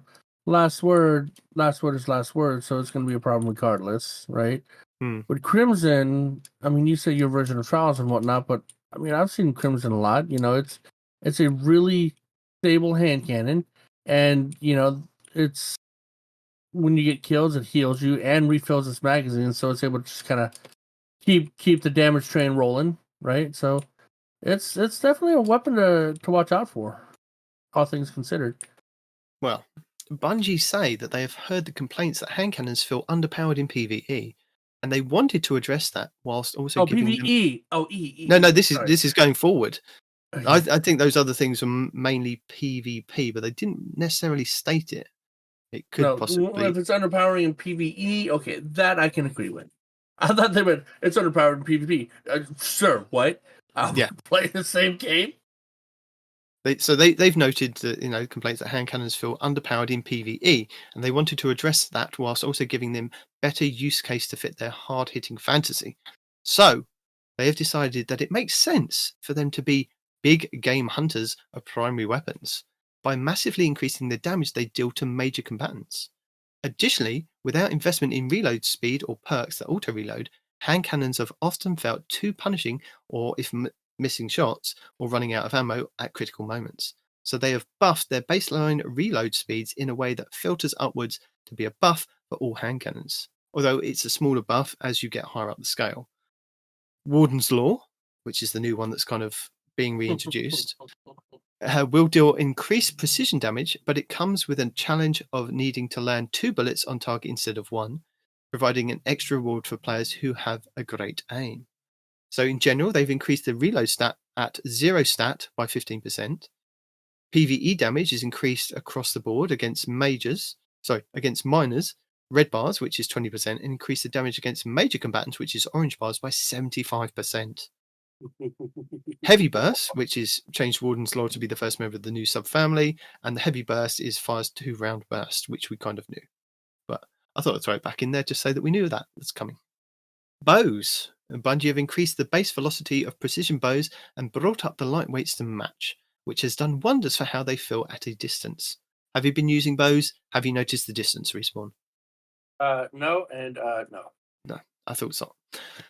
So, they've also increased the maximum speed that reload animation can play out, so that the reload perk and scaler will continue to have an effect even at higher stat levels. So, general, they've reduced the minimum reload animation duration by 0.5 seconds to 0.3 seconds. This means that applying reload speed scalers on top of a high reload stat will still have an effect.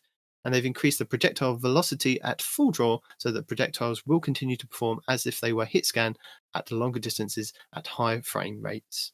And lightweight bows, they've equalized the full draw projectile velocity with precision bows. That's a lot of bow talk. So many bows.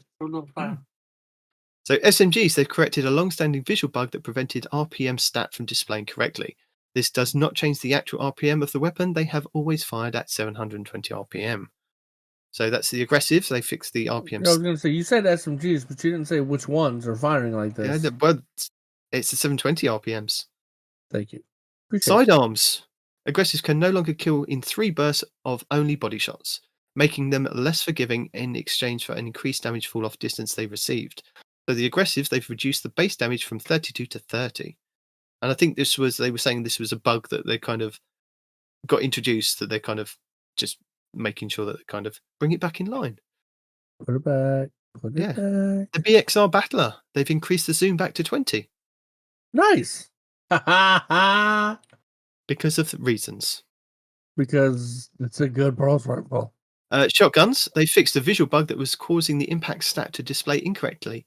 This is cosmetic only, damage per pellet is unchanged, and that is on the comedian. And nobody cares, really, I'm apparently. going to say, yeah, a lot of people use that gun. But they might do now.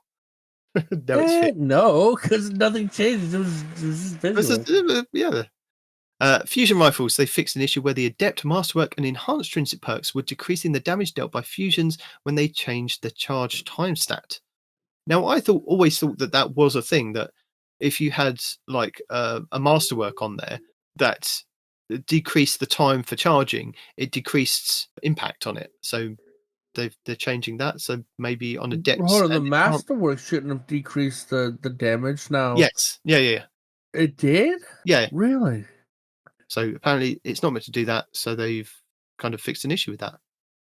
Waveframe heavy grenade launchers. The size and damage of the self-damage AoE is now reduced.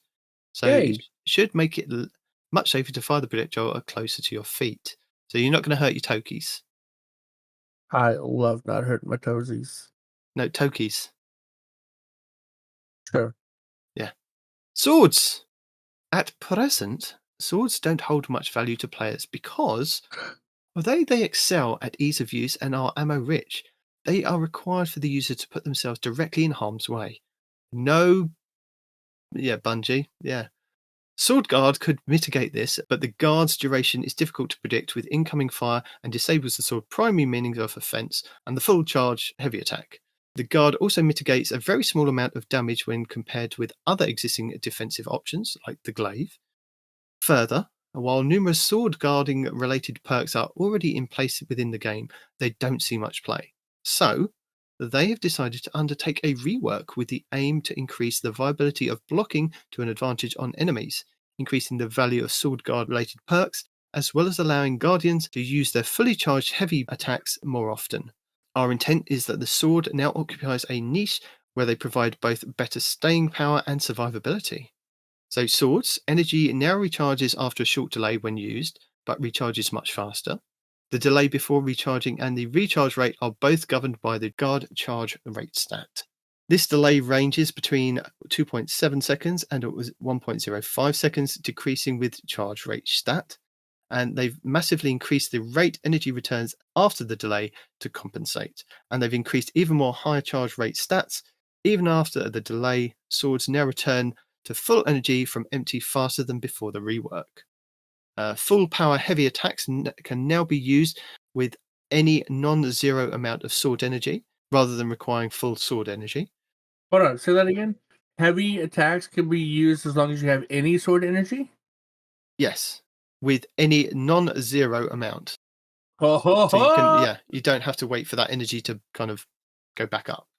As long as you've got a little bit in there, you can use. Guillotine is about to come back in a bad way. They've also massively increased the sword guard damage resistance, giving it between 82.5 and 95% damage reduction, depending on the guard resistance stat. Wow. This damage resistance value is sharply reduced against other players, like glaives. It then provides between 52.5 and 65% damage reduction, depending on the guard resist stat. Sword guard no longer loses energy when taking damage. As a result of the above, guard efficiency has been removed as a stat. Let's go! Best thing I've heard this whole time. Well, probably not the best thing. Sword guard duration is now increased. Sword guard duration is now increased across every guard type, with those with shortest durations benefiting most. And sword guard talent nodes have had their stats squished down. Combined with the above, even though their stats have been reduced, their damage reduction, charge rate, and guard duration are now increased across the board. This allows origin traits and other sword perks more room to increase these stats and allow performance beyond their previous maximum. Sword guard talent nodes now visually affect the charge rate bar on the inspection screen when you hover over it or select the item, similar to other stats affecting the node. And sword movement speed while blocking has increased from 0.75 times multiplier to 0.85 times multiplier. The Lament exotic sword has been specifically cased so its charge rate and delay are unaffected, man. but it still benefits from the increased guard damage reduction and duration. Man. That whole being able to use the heavy no matter how much sword energy you have would have been devastating. That's why it's been tuned specially. I know. Why? Leave it alone. No, I mean, they did leave it alone. Don't leave it alone. Give it the same Mercules thing. knows what you're thinking before you know what you're thinking. I told you, you've been whatever it is, the Minority Reported. Have been momentum worried. Yeah, you've been worried. So with that, moving on to exotic weapons. Monte Carlo. They finally did it. It was mechanically the most complex catalyst they have ever done, requiring a whole host of custom animations, but they've done it. So they hope you're happy, and that's all they're going to tell you. I'm sorry. They're trolling. There's No, no. This has to be a troll. They've put a video in there in the TWAB or in the update. There is a video showing you how the catalyst now works. So if you're unfamiliar with this, everybody and their grandmother, including Respawn, has been asking for the Monte Carlo exotic auto rifle, the one with the long bayonets on the end, to be used as a glaive or a stabby stick. They've done it. What? But there is a caveat to it. And it looks like in the actual video, you do have to get the exotic perk to proc. So the exotic perk on the Monte Carlo is the Markov chain, which is the Markov chain. This weapon gains melee. Increases damage from melee kills and kills with this weapon. Melee kills grant ammo for this weapon. So you have to get the ×5 on there. Once you get that, you can kind of do a kind of reload animation to then use your bayonet on the front as a stabby thing. I just saw it on a Cabal. Yeah. You want to get stunk. Yeah. So you can either use that, the weapon and charge it up to 5 times by getting kills, or you could use a melee attack to go straight to 5 times. So I think in the video they show a hunter throwing out his knives, don't they, to get the Markov ×5. And one shot at Cabal. Yeah. So there, that's coming next season. They don't tell you how to get it. It'll probably just be a random drop somewhere. Use the Monte Carlo and it'll probably drop. Best case scenario. That's normally how these things work, isn't it? The people were finding. No, you don't have to use it to get it to drop. It just usually drops from a playlist of some type. I think sometimes it helps. In my head, it helps. Okay. Yeah. Quicksilver Storm. Players have been reporting that it felt like the ammo was not being loaded into the Quicksilver Storm at the correct time. They did an investigation and discovered a misalignment with the animation, and the ammo loading in has been corrected. Oh. So they fixed an issue where the ammo was loading into the Quicksilver Storm slightly too late in the reload animation. And for you Dead Man Tales fans, they have fixed the display impact stat. This is cosmetic only, and damage per bullet is unchanged. But you can still go and get it in the exotic mission next week. Why? The Two-Tailed Fox, they've reworked the catalyst again. Really? So this is the third tail. So if you're unaware of this is the exotic rocket launcher, which originally fired 2 rockets. It wasn't it solar and void originally? Yes, it was. And the catalyst gave it all 3 flavors, so arc, solar, and void. What the catalyst does at the moment is it fires 1 rocket and then it fires the other 2 rockets at the same time. So what they're going to do is rework the catalyst so that it fires 1 rocket, 2 rocket, then 3 rockets. Or the third rocket, not 3 rockets, yeah. 1, 2, and then 3. Not all at the same time. That'd just be fun. Yeah. The Verglass Curve, which is our bow that we got. I think we got that this season or last season, didn't we? This past season. We got it a season. It's there. It's the combat bow. It's the one that turns things to ice. If you haven't got it, you haven't got it.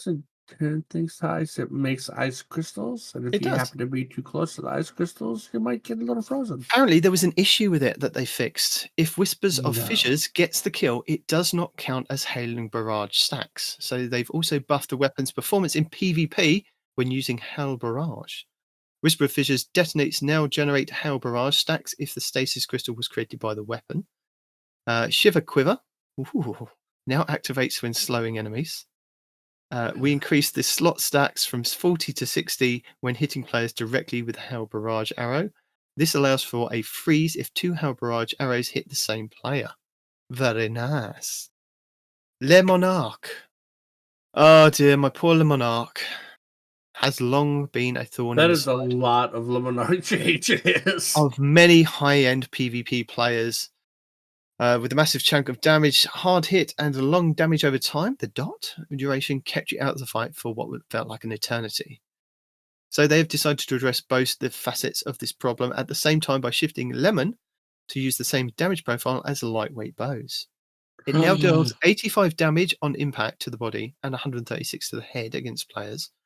And they've also reduced the dot duration from 3 seconds down to 1.75, which makes it feel significantly less painful to be hit by the weapon. The damage over time still deals the same total damage as it did before against players, but divided into 6 instead of 8. So with it being reduced in time, you can get back into the fight a lot quicker, basically. But they've increased the damage over time, damage in PvE by 50%.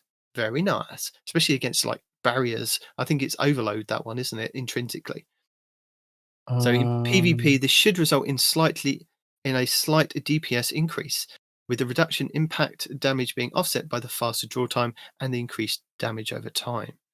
So they've reduced the draw time from 684 milliseconds to 612 milliseconds, reduced the body touch damage from 100 to 85, increased the crit hit multiplier from 1.5 to 1.6, so crit damage against players goes from 150 to 136, changed the poison DOT effect, and reduced the poison DOT duration from 3 seconds to 1.75, and they've moved the damage from 8 ticks to 6, but the poison still deals the same total amount of damage, and poison damage is increased by 50% in PvE.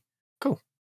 Vex Mythoclass has been very, very strong in PvP for some time, having secretly benefited from a number of buffs to auto rifles that have increased its usability. So with auto rifles getting another bump to range in Season 22, they felt that the Vex had been pushed up a notch too far in our playtests. So they're reducing the RPM from 390 to 360. So, I mean, it's kind of sitting in that auto rifle block that I was telling you about with like those high impact ones. So I don't know. Is this going to be a nerf or is this going to be a buff? To be honest, I mean, it's one I'm going to have to kind of test out. You have to play with it, but like it seems like it would be a nerf. Like on paper, I guess it's trying to be a nerf. Yeah, I'm telling you, those high impact auto rifles. Check those out next season. Anyway, they've reduced the RPM, like I said. At the same time, they wanted to make sure that this was not a DPS decrease in PvE, so they've had to increase its damage to compensate. So, still good. But they've increased the damage against minor combatants, which are red bars, and the major combatants, orange bars, by 25%. Tommy's Matchbook. Who knew that was still existing? A lot of people. It's still. I've seen people, and I don't even play PvP often, so this should tell you something. But I've seen some of these Titans still rocking that gun. You know, with their Armamentarium or their Lorelei Splendor. Oh yeah. Oh yeah. Yeah. So the previous setup wasn't working as expected, so the new behavior gives the same end result, but front loads more Scorch on the base behavior. So they've updated the Scorch value. It was previously 14 plus 7 with the Ember of Ashes fragment equipped. Now it's 15 plus 5. So this is the solar auto rifle that it's mainly a Titan one, but anybody can kind of use it. But it's the one that kind of does the damage over time and kills you, really, if you fire it. It kills the user. Oh no! Actually, it doesn't actually kill you, does it? It takes you right down to kind of red bar health. But anybody who sneezes on you can kill you, and the advantage to that is its damage doubles. Right. So we're not talking about like a 20% increase or a 30% increase. No, and it gets a 100% increase in damage whenever So that's why they use it. Yeah, can they be killed easily? Yeah, but they're just running through people before they can kill them too. So, yeah. Now we move on to Touch of Malice. This is still a weapon that eludes me. I say it eludes me. I've only done the raid once, so it still eludes me, even though. So, Touch of Malice is the scout rifle that you can get from Kingsfall. Touch of Malice is a strong weapon, but the usability of the gun was just too low in any content where it mattered. This was due in large part to how easy it was to unintentionally kill yourself. Now, this is the one that you can kill yourself with. Yeah. That they kind of brought back Touch of Malice, which was kind of in Destiny 1, which you kind of could negate that if you were walking in and out of bubbles. But I think with the way that Destiny 2 plays out these days, it's not the same as Destiny 1. So even though they brought the same gun back, it just didn't make any sense in Destiny 2. And they've kind of acknowledged that. So To make it up to you, especially you, Respawn, because you've got this gun, haven't you? Yep. Yep. The final round now deals 20% additional damage in PvE. Uh-huh. Additionally, But okay, so it's got more damage, but you still got to fight with the fact that it's gonna kill you. Unless you're standing in a well of radiance, you're gonna die, dude. Additionally, we have reduced the damage it deals to the user, and it can no longer kill the user. This isn't to say that you can't die when you're at low health, but the weapon itself, not low health, it takes you down to 1. Yeah, but the weapon itself will no longer be the thing that kills you. It will just hold you at 1 health point if you continue to fire it for too long. So it's a bit like Tommy's matchbook. That is cool. I like that. Yes, so if you're good with it, you can get really good with it. You don't even have to be good with it, just as long as you can not die, aka put yourself behind a barricade, put yourself inside a well, put yourself inside a healing rift, put yourself inside of something, right? When you get down to that last bullet, doesn't it automatically reload once it takes no damage? No. No? Oh. You have to manually reload it. Mm-hmm. I thought it automatically reloaded on that one bullet. Yeah. No, sir. No, the whole having the one bullet is the whole purpose of the gun. If it auto reloaded when you got to the one bullet, it would negate the gun's properties. No, it just goes back to 1 every time you shoot that one. It just reloads that one bullet. Oh, that I see what you mean. I thought you meant reload the whole magazine. Yeah, no. The one bullet doesn't say that. You fire the one, and it uses quote life energy to generate another bullet in its place. So, yeah. So you could potentially still get, if you're kind of really good at using it, you could still kill more people in PvP if you're good at kind of ducking in and out of cover. The same in PvE. Yeah, absolutely. Cool. That extra damage is nuts. And then its special ability that black ball it shoots is going to one shot you if you're dumb enough to stand in the way. Yes. So they've also set up the Touch of Malice perk to be a lot more useful and easier to use and activate.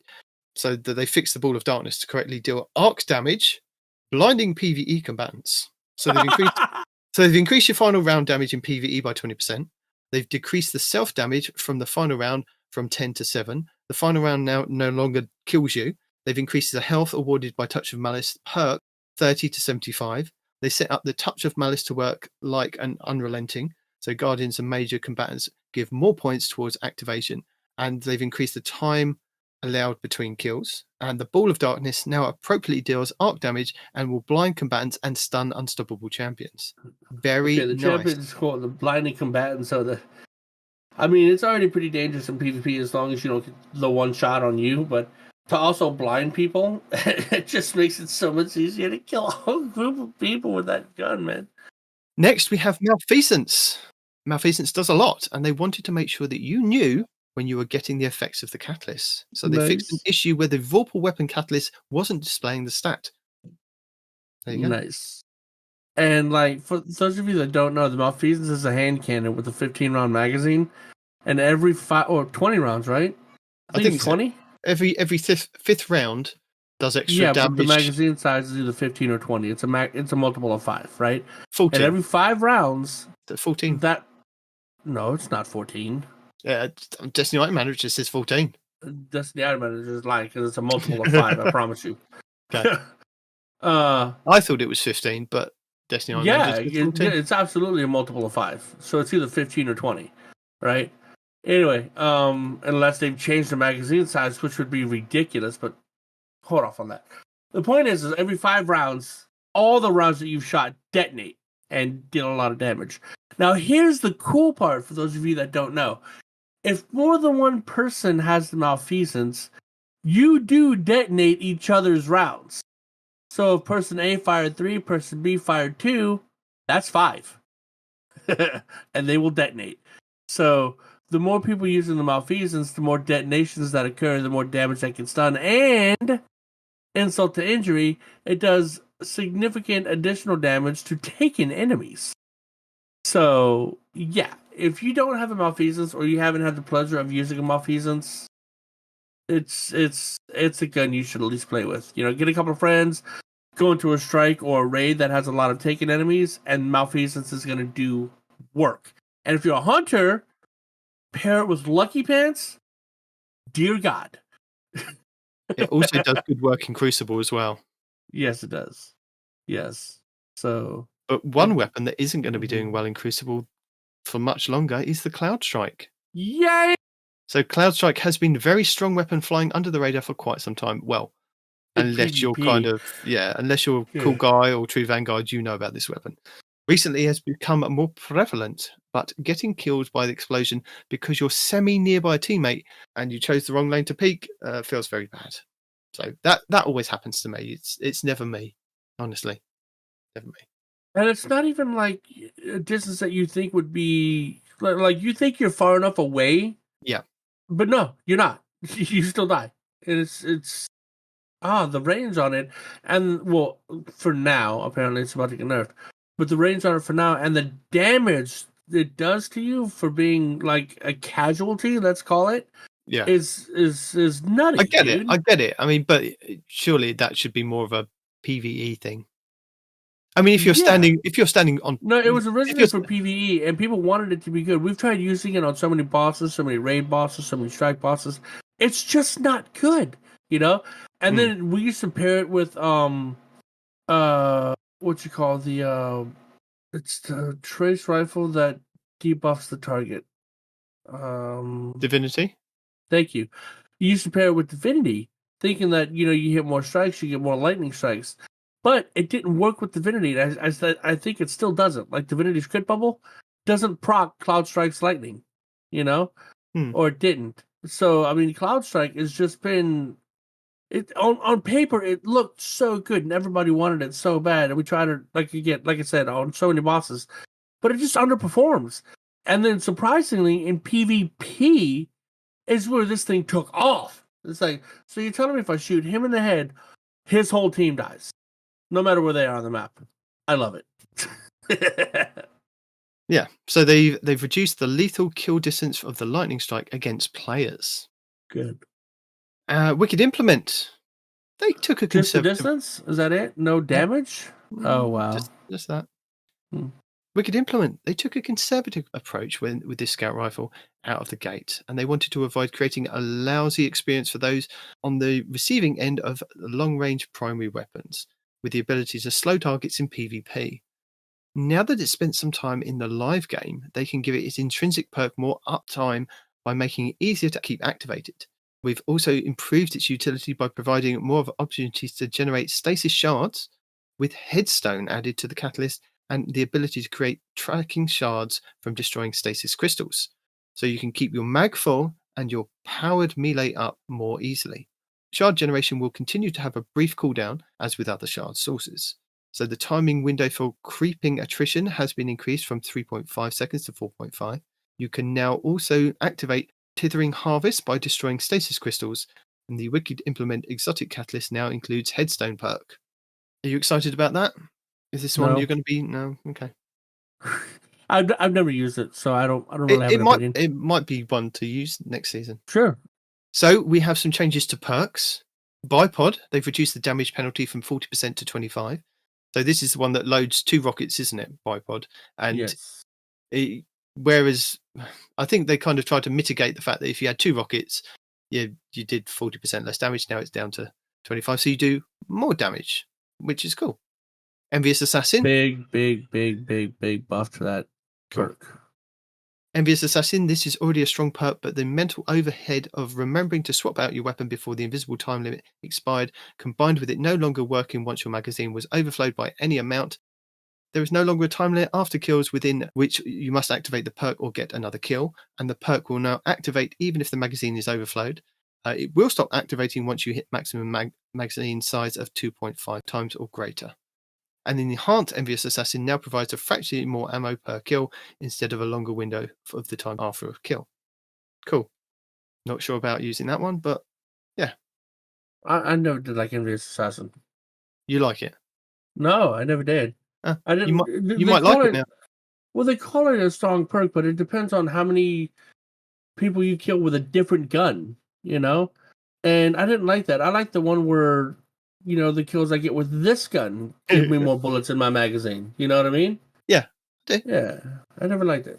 Under Over now provides bonus body damage against players with a woven mail. increase the bonus damage against combatant shields, and deal significantly increased damage to enemies who are enhanced by Dark Cabal overshields, in addition to enemies shielded by Lucent Moths.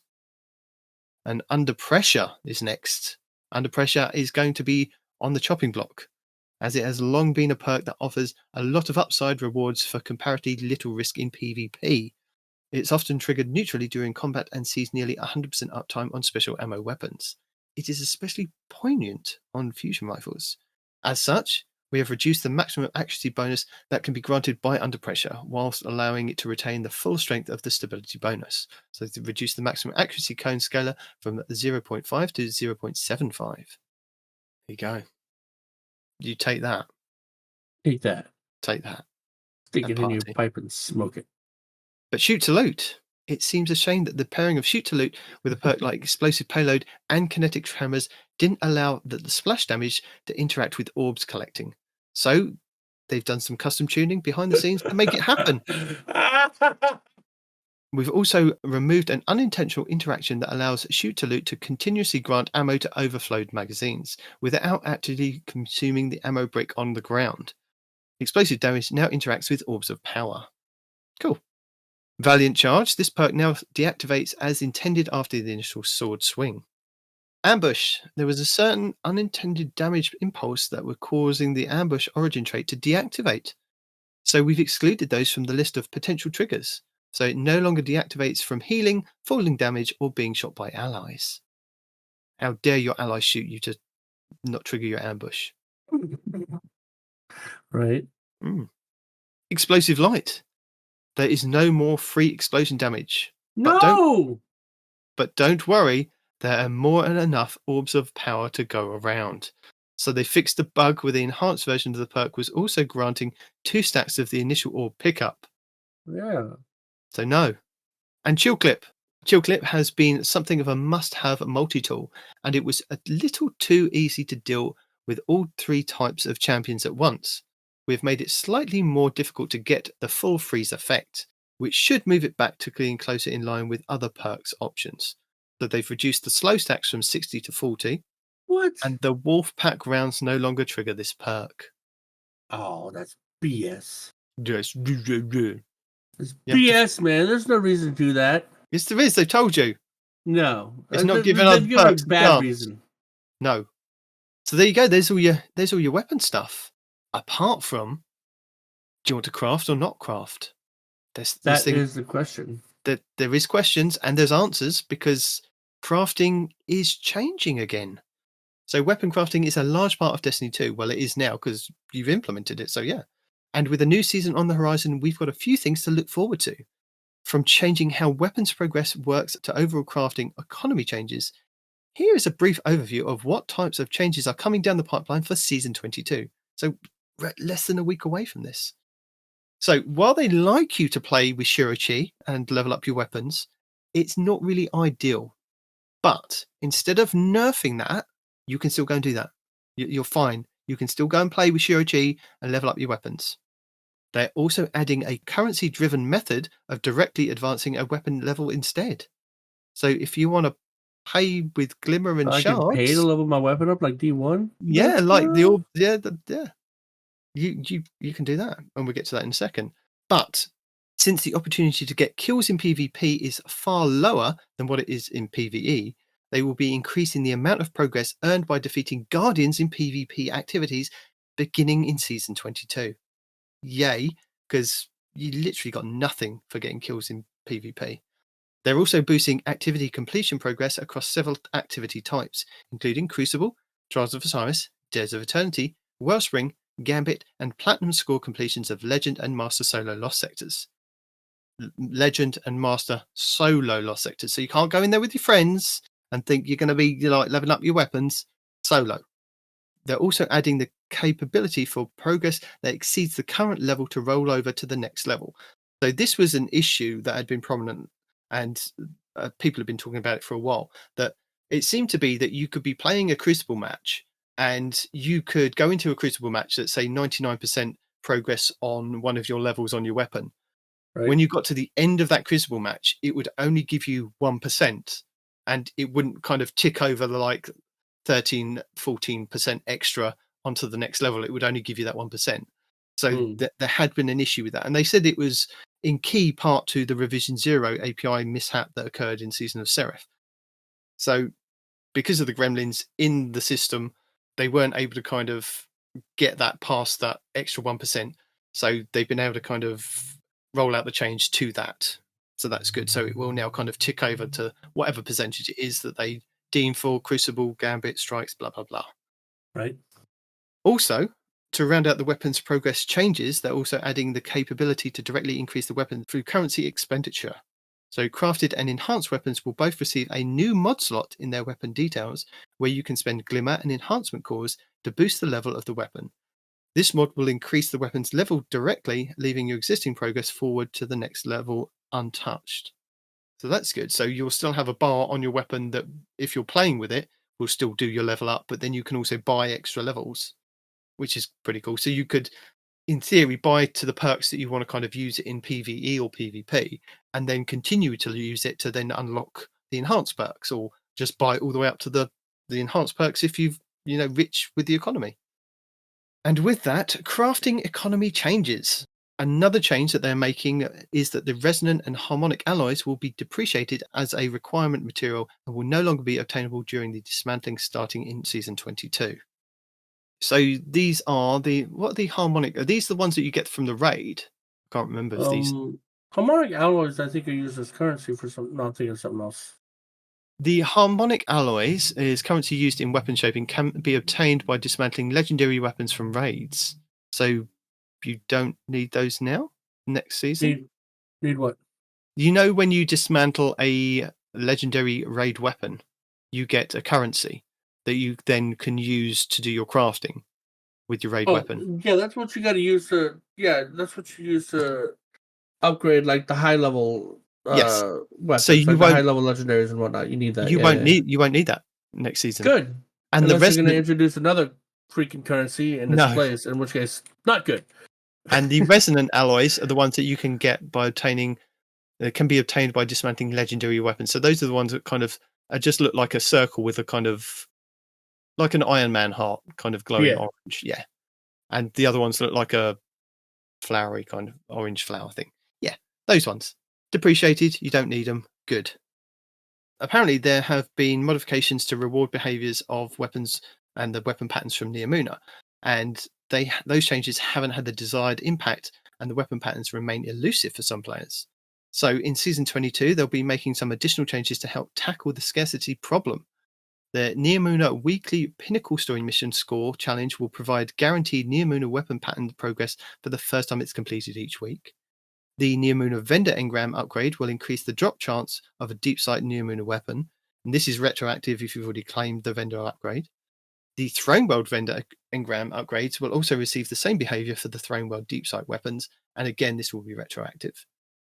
Season 22 will also include a bug fix in the underlying deep sight drop system that manifested from a major overhaul they did in Lightfall, and this bug could decrease the deep sight drop rate as you neared completion of a pattern set, which wasn't helpful. So if you got 4 out of 5 and you were still looking for that 5th one, there was a bug, and they're going to fix it in Season 22, so don't worry about it. It's going to be fixed. I didn't know there was a bug. Did you know there was a bug? I didn't know there was a bug. Nope. Maybe Parody knew there was a bug and he just didn't tell us. But yeah, there was a bug. Although the deep sight bug on its own would normally have a low impact on deep sight behavior, the problem was exacerbated when coupled with the lack of deterministic deep sight sources for Neomuna weapons. While we believe crafting is more in line with our original vision since the launch of Witch Queen, we're still making necessary changes to the system and are in the middle of developing a large crafting-related feature targeted for the Final Shape year. And they'll provide more details about the upcoming changes after they've spent a bit more time in the oven, and they're excited to share more. And that was the developer insight for Season 22 Weapons Preview. So, now that we've gone through our update from Joe, we've had a chat about the developer insight for the weapons and perk changes and all the other things that have gone on in the game. Other things. I think it's about time that I tell people what's happening next week in Destiny. Hello and welcome to the first week of Season 22, Season of Redacted. starting on August 22nd, 2023. So for week 1, let's dive right in with our legacy rotation, starting with the Forsaken expansion. Ready if you are. Let's see what's out there. The Dreaming City this week is at a weak curse level, which means Petrovenge can be found in the Strand, and has the Broken Courier mission for the next week. The Blind Well features Scorn enemies and the Plagues, Sicarus and Veracus. The Ascendant challenge this week will be the Forfeit Shrine, which can be located over in the Gardens of Vasilia on the Dreaming City. Next up, the Shadowkeep expansion. On the Moon, the weekly story mission is Beyond. The Trove Guardian and the Wandering Nightmare, the Fallen Council, are both located in Archer's Line. And the Nightmare hunts this week will be Fogoth, Fear, Crota, Despair, and the Fanatic, Insanity. For our Beyond Light expansion, on Europa this week, Credis the Dark Priestess will be the Empire Hunt, Eventide Ruins will be the Eclipse Zone, and the Exo Challenge will be Survival. For the 30th anniversary expansion, we have the loot rotation for Dares of Eternity, which will be on week 2's rotation, with the Scatterhorn armor set and the Perfectus armor set being available. The weapons available this week will be the Kinetic Adaptive Frame Auto Rifle Scathelock, the Kinetic Aggressive Frame Submachine Gun Extraordinary Rendition, the Void Aggressive Burst Sidearm Brass Attacks, the Void Precision Frame Linear Fusion Rifle Threaded Needle, the Solar High Impact Frame Rocket Launcher Go Duello, the Void Lightweight Frame Bow Imperial Needle, the Solar Adaptive Frame Sniper Rifle Far Future, the Arc Adaptive Frame Sword Honor's Edge, the Solar Rapid Fire Frame Sniper Rifle Distant Tumulus, the Arc Adaptive Frame Grenade Launcher Interference 6, the Kinetic Adaptive Frame Sniper Rifle Shepherd's Watch, and the Solar Adaptive Frame Hand Cannon Annual Skate. For the Witch Queen expansion, the Witch Queen weekly story mission is The Arrival, where the modifiers are Scorched Earth and Fire Pit, as well as Barrier and Unstoppable champions. Also this week we'll have Altar of Reflections Choice, and Altar of Reflections Pact. The Wellspring activity has been updated to include a featured Throne World weapon, Veritas armor, and a weapon pattern as its rewards. For the Lightfall expansion, the weekly mission is First Contact, with extra shields, lock loadouts, and extra champions. Barrier and Unstoppable champions, Void Threat, Scorched Earth, Overcharged weapons, Arc and Strand surges, Overcharged shotguns, and Galvanized on hero difficulty only. The Partition mission will be Backdoor, Contest mode enabled with Barrier and Overload champions, Void Threat, Arc and Solar shields, Shock modifier with Void and Strand surges. And the Vex incursion this week will be Zephyr Concourse. In addition, the weekly Lightfall reset also refreshes the pinnacle drop for the Node Override Avalon exotic mission on the EDZ. For the Season of the Deep, the featured fishing pond will be on the Throne World. Raids and Dungeons. The Root of Nightmares raid challenge this week is the second encounter, Scission, called Crossfire. No one can shoot the launch crystals on the side they're currently standing on, with the Corax's Distress Adept Grenade Launcher being the Master Challenge reward. The Kingsfall raid challenge this week is the fourth encounter, Daughters of Oryx, called Under Construction. Players cannot stand on the same plate twice in a single phase.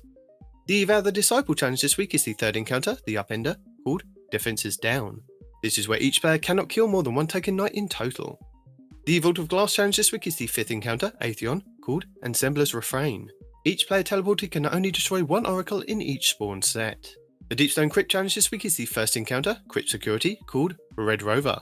This is where all Guardians must be an operator and shoot the two panels on the lower levels.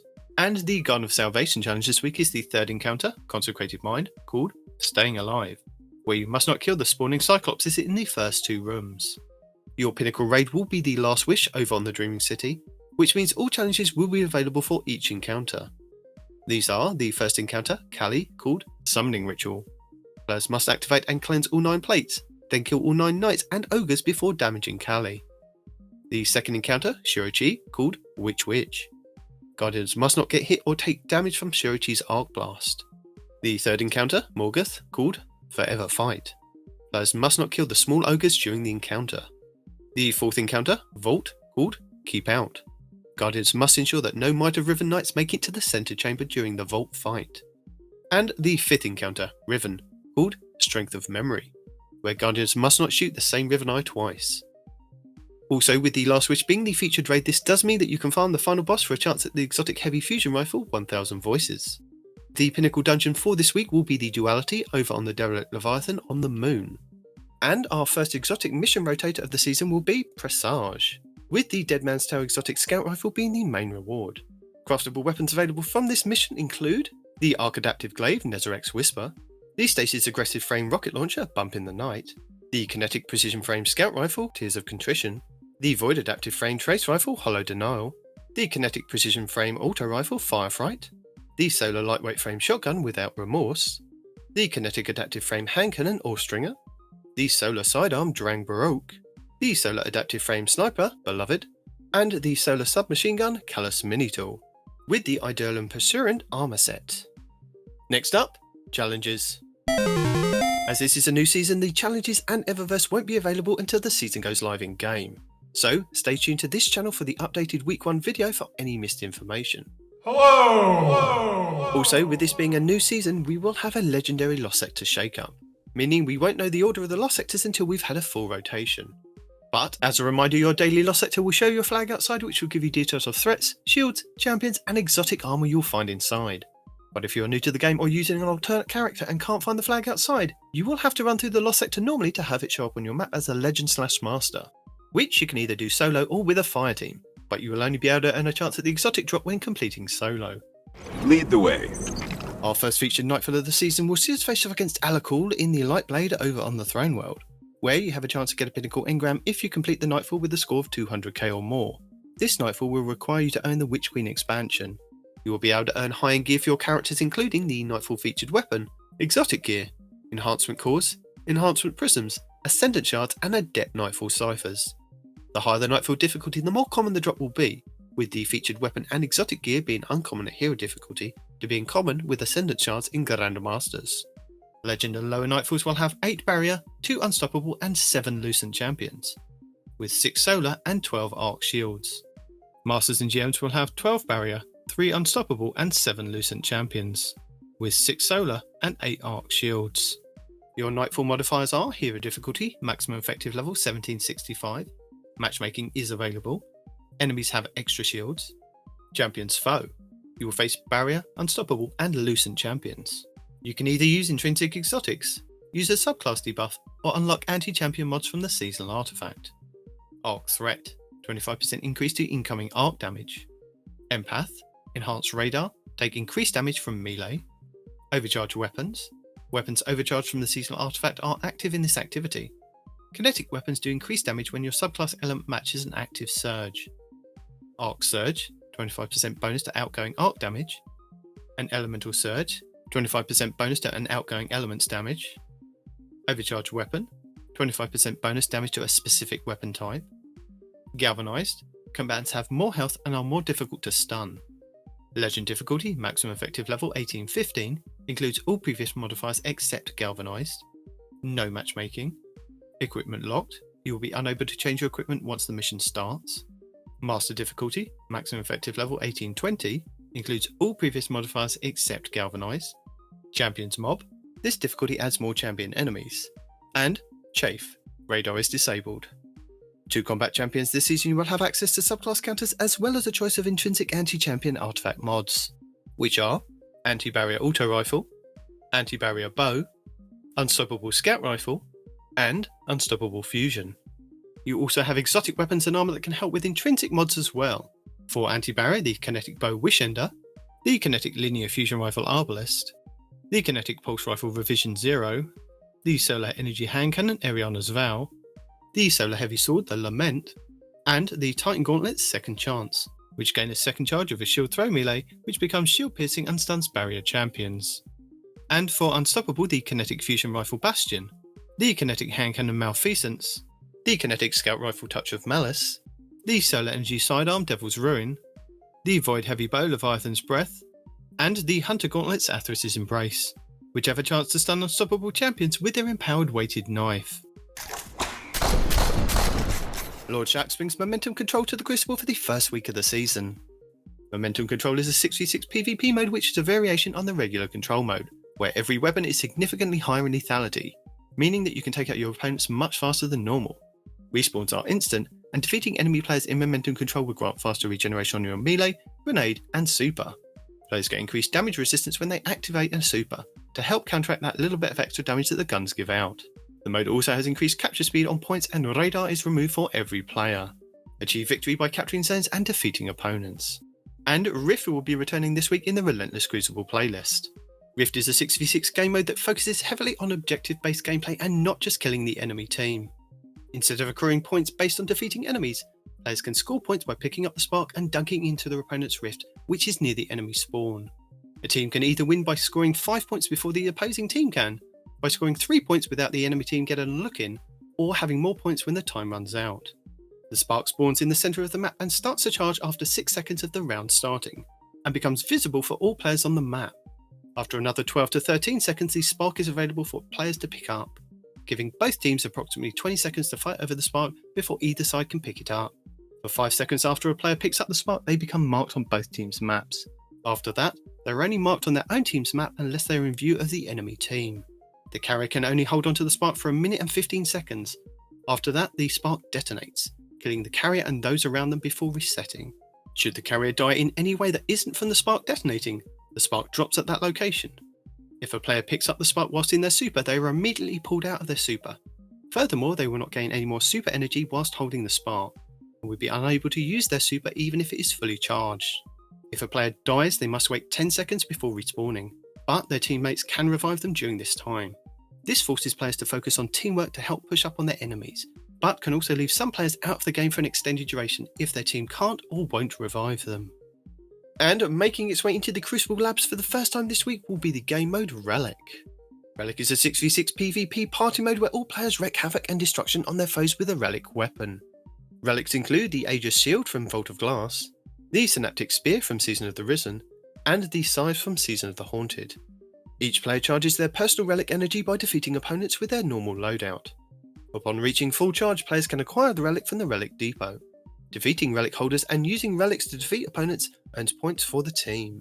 Delightful! Trials of Osiris will also be returning this season with some new loot to chase, like the Strand Heavy Grenade Launcher, the Cataract GL3, and the returning Solar Aggressive Frame Hand Cannon Igneous Hammer. There are also rewards for players who do make it to the lighthouse and open the chest. These include the Hero's Wake Exotic Ghost Shell, the Valiant Memory Exotic Ship, the Survivor's Journey Exotic Sparrow, a new armor set, and the new Trials shader, Bloodline Feud. Trials of Osiris Dominion is a 3v3 PvP high-stakes game mode with a twist of a capture point. In Dominion, 2 teams of 3 go head-to-head in a battle for control of a capture point. Teams can either work together to capture the control point, or eliminate the enemy team to win the round. Only available from Friday Reset until Tuesday Weekly Reset, Trials gives every player the chance to show off their PvP skills to obtain some of Destiny's most sought-after weapons and armour. Players that compete in Trials of Osiris will have all of their games tracked through a passage card, a ticket purchased from Saint 14 in the lower hangar of the tower. Winning rounds and matches in Trials of Osiris will grant exclusive weapons, armour, pinnacle gear, masterwork materials, and even adept gear for the most skilled players who can reach the lighthouse with a flawless ticket of 7 games won and no losses. 5 round wins will bag you the match for your passage card. By competing in Trials, you do have a chance to pick up 2 pinnacle engrams from playing each week, one from 50 round wins and the other from winning 7 games. These do not have to be done all in one go, but you do have to complete them before the weekly reset. That is amazing. And that's it for the first week of Season 22. Guardian down. There we go. This week in So now- Destiny. We can now talk about this week in Destiny for the 17th of August. August? It is, it's August. Yeah. Shall we kick things off with Guardians from Maui, which is your Hawaii wildfire support? So we're skipping. Okay, let's skip if we can skip. Well, no, From Maui, well, because you have like the. well, we Oh, that's just an overview. I see what yeah, you just skipped. Okay. overview. Yeah, we don't need to. Yeah. Yeah. So last week, devastating wildfires fueled by hurricane forces wind struck Hawaii, leaving a path of destruction unheard of in its wake across Maui and the islands of Hawaii. The historic town of Lahaina has been reduced to ashes with over 100 lives lost, many more still unaccounted for, and thousands made homeless, and countless pieces of cherished history and culture erased overnight. Bungie say that, you know, their hearts go out to all of those communities and individuals and loved ones that are affected by this tragedy. So beginning today, the Bungie Foundation is launching their fundraising campaign to directly support and relief recovery efforts across Hawaii. So all profits will go directly to our long-time partner, Direct Relief, who is already delivering life-saving emergency medical kits and aiding in search and rescue operations. So Guardians can support the mission by purchasing a specially designed t-shirt made in a collaborative with Asian at Bungie, a local artist from Hawaii? I don't know is it It must be a Hawaiian name. The what? Oe, a local artist from Oahu. The pronunciation? Yeah, I don't know. I'm going to say Oa. Bradley Evans, and all profits will go direct to direct relief. Oahu? OAHU? Yeah, there you go. That's Oahu. Oahu. There you go. Yeah. Cool. I've learned something today. The shirt features a ghost set against the backdrop of Maran West Maui Mountains. I have no idea what that pronunciation is. I do apologise. Projecting a hologram of Maui. Surrounding the hologram is Titilif, adorned with I'm guessing that's a Hawaiian flower. Yeah. There's a lot of Hawaiian stuff there either. that I have no idea how to pronounce, and I do apologise that I am butchering it. But there is we do have one of our men on location, so maybe he can help us. When he comes back. When he's back. Yeah, maybe he's part of direct relief. Maybe he's that. It's not really a holiday. Yeah, Maybe that's why he's there. Yeah. He disguised it as a holiday because he's he doesn't want to show off. He doesn't want to brag. But in actuality, he's there as part of the relief effort. Good for you, Parody. Good for you. So there will be an emblem that comes with this once you purchase it, and the emblem will be delivered via email after September 5th. There is a link in the TWAB, because I'm still going to call it a TWAB, that you can click and to buy your T-shirt and emblem. Then we get a teaser for the showcase. It's like a 15-second trailer, and it just shows us going into the void, into the great beyond. I'm sure that's a hunter. We send the hunters first. Right there? Yeah, that's definitely a hunter. And if you do watch the showcase or tune into anybody that's partnered with the showcase, you can earn a Guardian emblem for Destiny 2. And don't forget, the showcase debuts on August 22nd, and it's offering the new silhouette emblem, as seen below.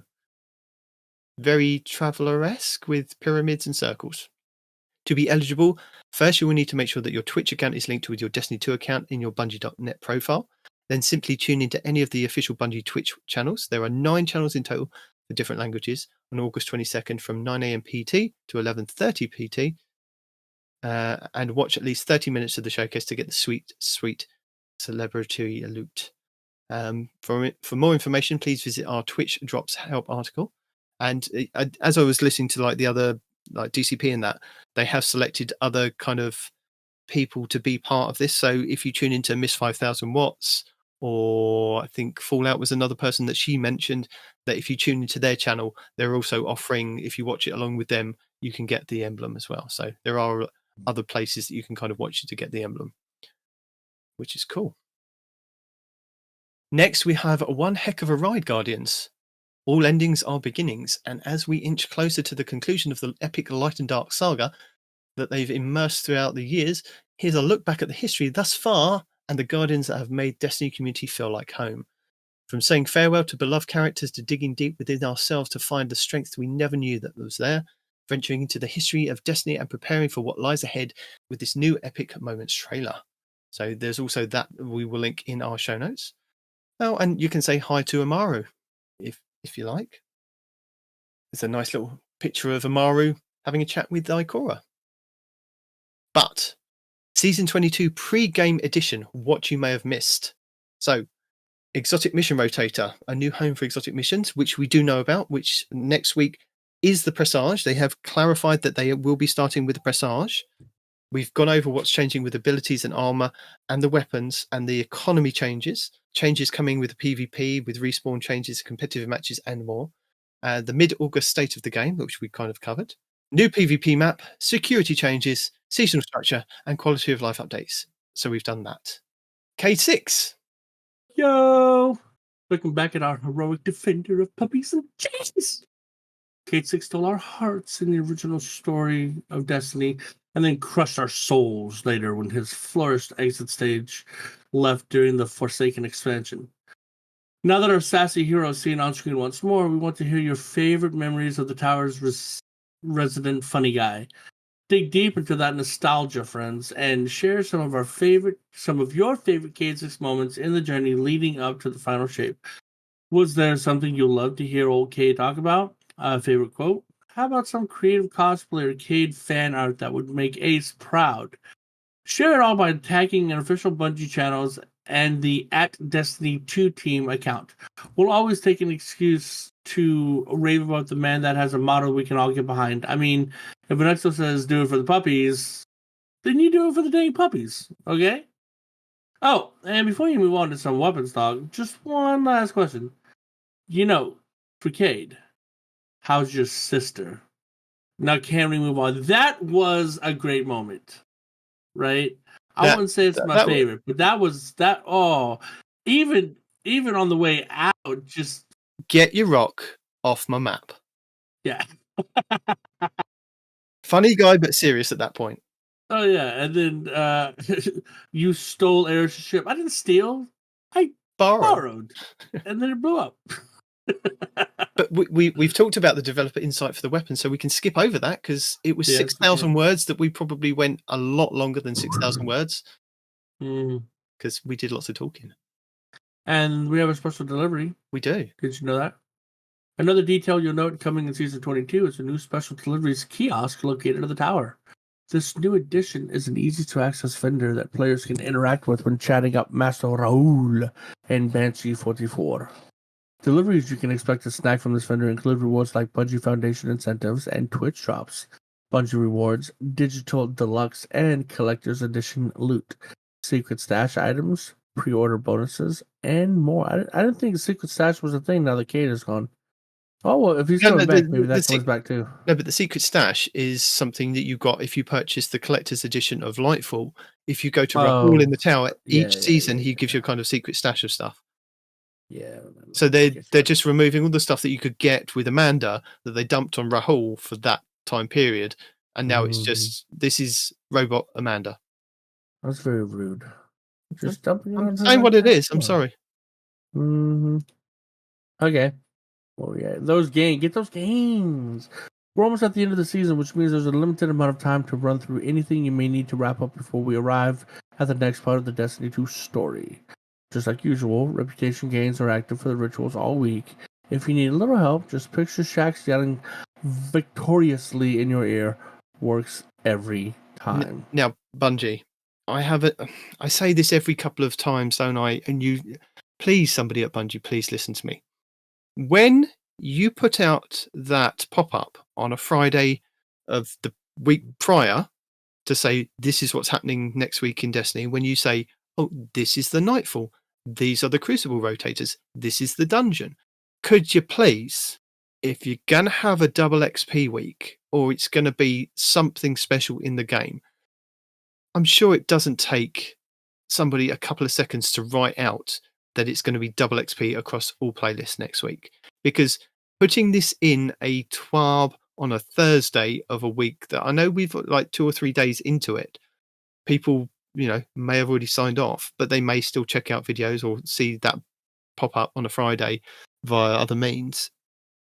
People aren't going to know about it or may have made other plans. So please tell us ahead of time.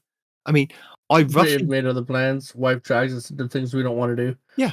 I mean, in the tracking of the way that we do in Destiny 2, we know it's normally the last week of the season is double XP across all playlists. And in the videos that I put out last week, I did say it should be double XP across all playlists, and I was quite glad that I got it right. And the previous week, I said it should be double XP in trials, even though they didn't tell you at the beginning of the week, they waited till the Friday, and it wasn't, again, on the pop-up that came up on the Friday. It was just kind of a guess and hope that it's going to happen. And one thing that is confusing me this week, Bungie, is that currently, this week that we're currently in, the Last Wish raid and the Duality dungeon are the featured raid and dungeon for the week.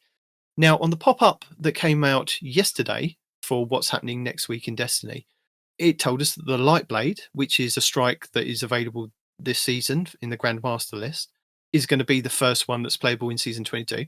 Fine, okay, you've done that before. You then went on and said the Last Wish and the Duality are the raid and the dungeon next week, as well as the same Crucible modes that are up this week. So this week, I believe that we have, I think it's Momentum Control and Rift. I can't remember off the top of my head. But whatever the game modes are this week, you said that they're going to be next week. Now, either you've got that wrong or you've got it right, but it's going to be weird for people playing Last Wish this week and then go, oh, what's the raid next week? Oh, it should be Garden next week in the rotation. Last Wish again. Last Wish again. Please tell us that, it's confusing. So I do apologize. Anybody that's watched the videos, it's not me, it's Bungie. Bungie have put out this, and if it's wrong, it's on Bungie's hands. Yeah, I don't really think they care. Bungie, I mean. I don't think they do. But seeing as our player support report player is not here, Mr. Perotti, one of us is going to have to tell you that stuff is broken, as our good friend likes to say. All right, where's that? Where is that? Known issues right there. That's it. Well, there is an update to the 7.2.0 release schedule that we need to tell people about. Next Tuesday, that would be August 22, 2023, Destiny 2 Update 7.2.0 will be released. View our Destiny server and update status page for maintenance times. But here's an overview of the timeline. All times are Pacific. You have 6 a.m. maintenance begins. 7:15, Destiny is brought offline. 10 a.m. Destiny will be brought back online. Update 7.2.0 will be playable on all platforms and regions.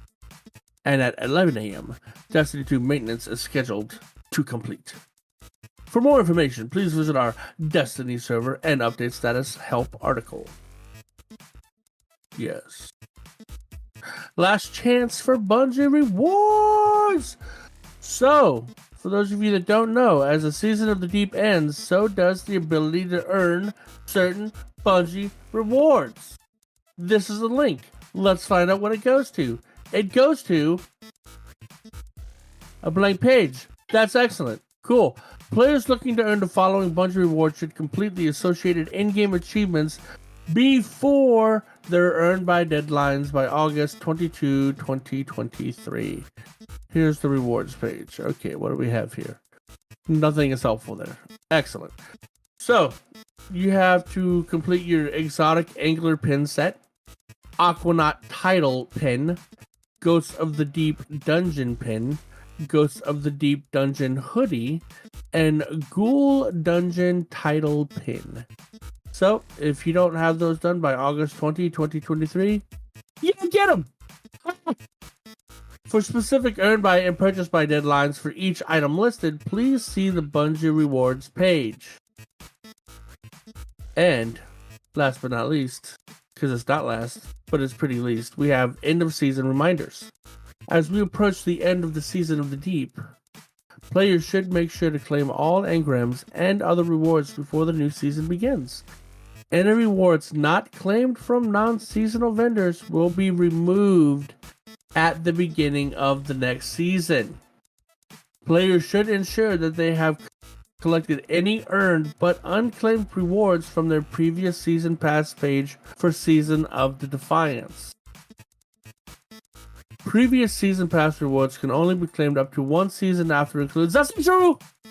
There is a tool that lets you go all the way back to the beginning to collect all of your things. I don't remember the name of the tool, but I'm sure Parody and Night Jimmy can fill that part in right about here. Cool.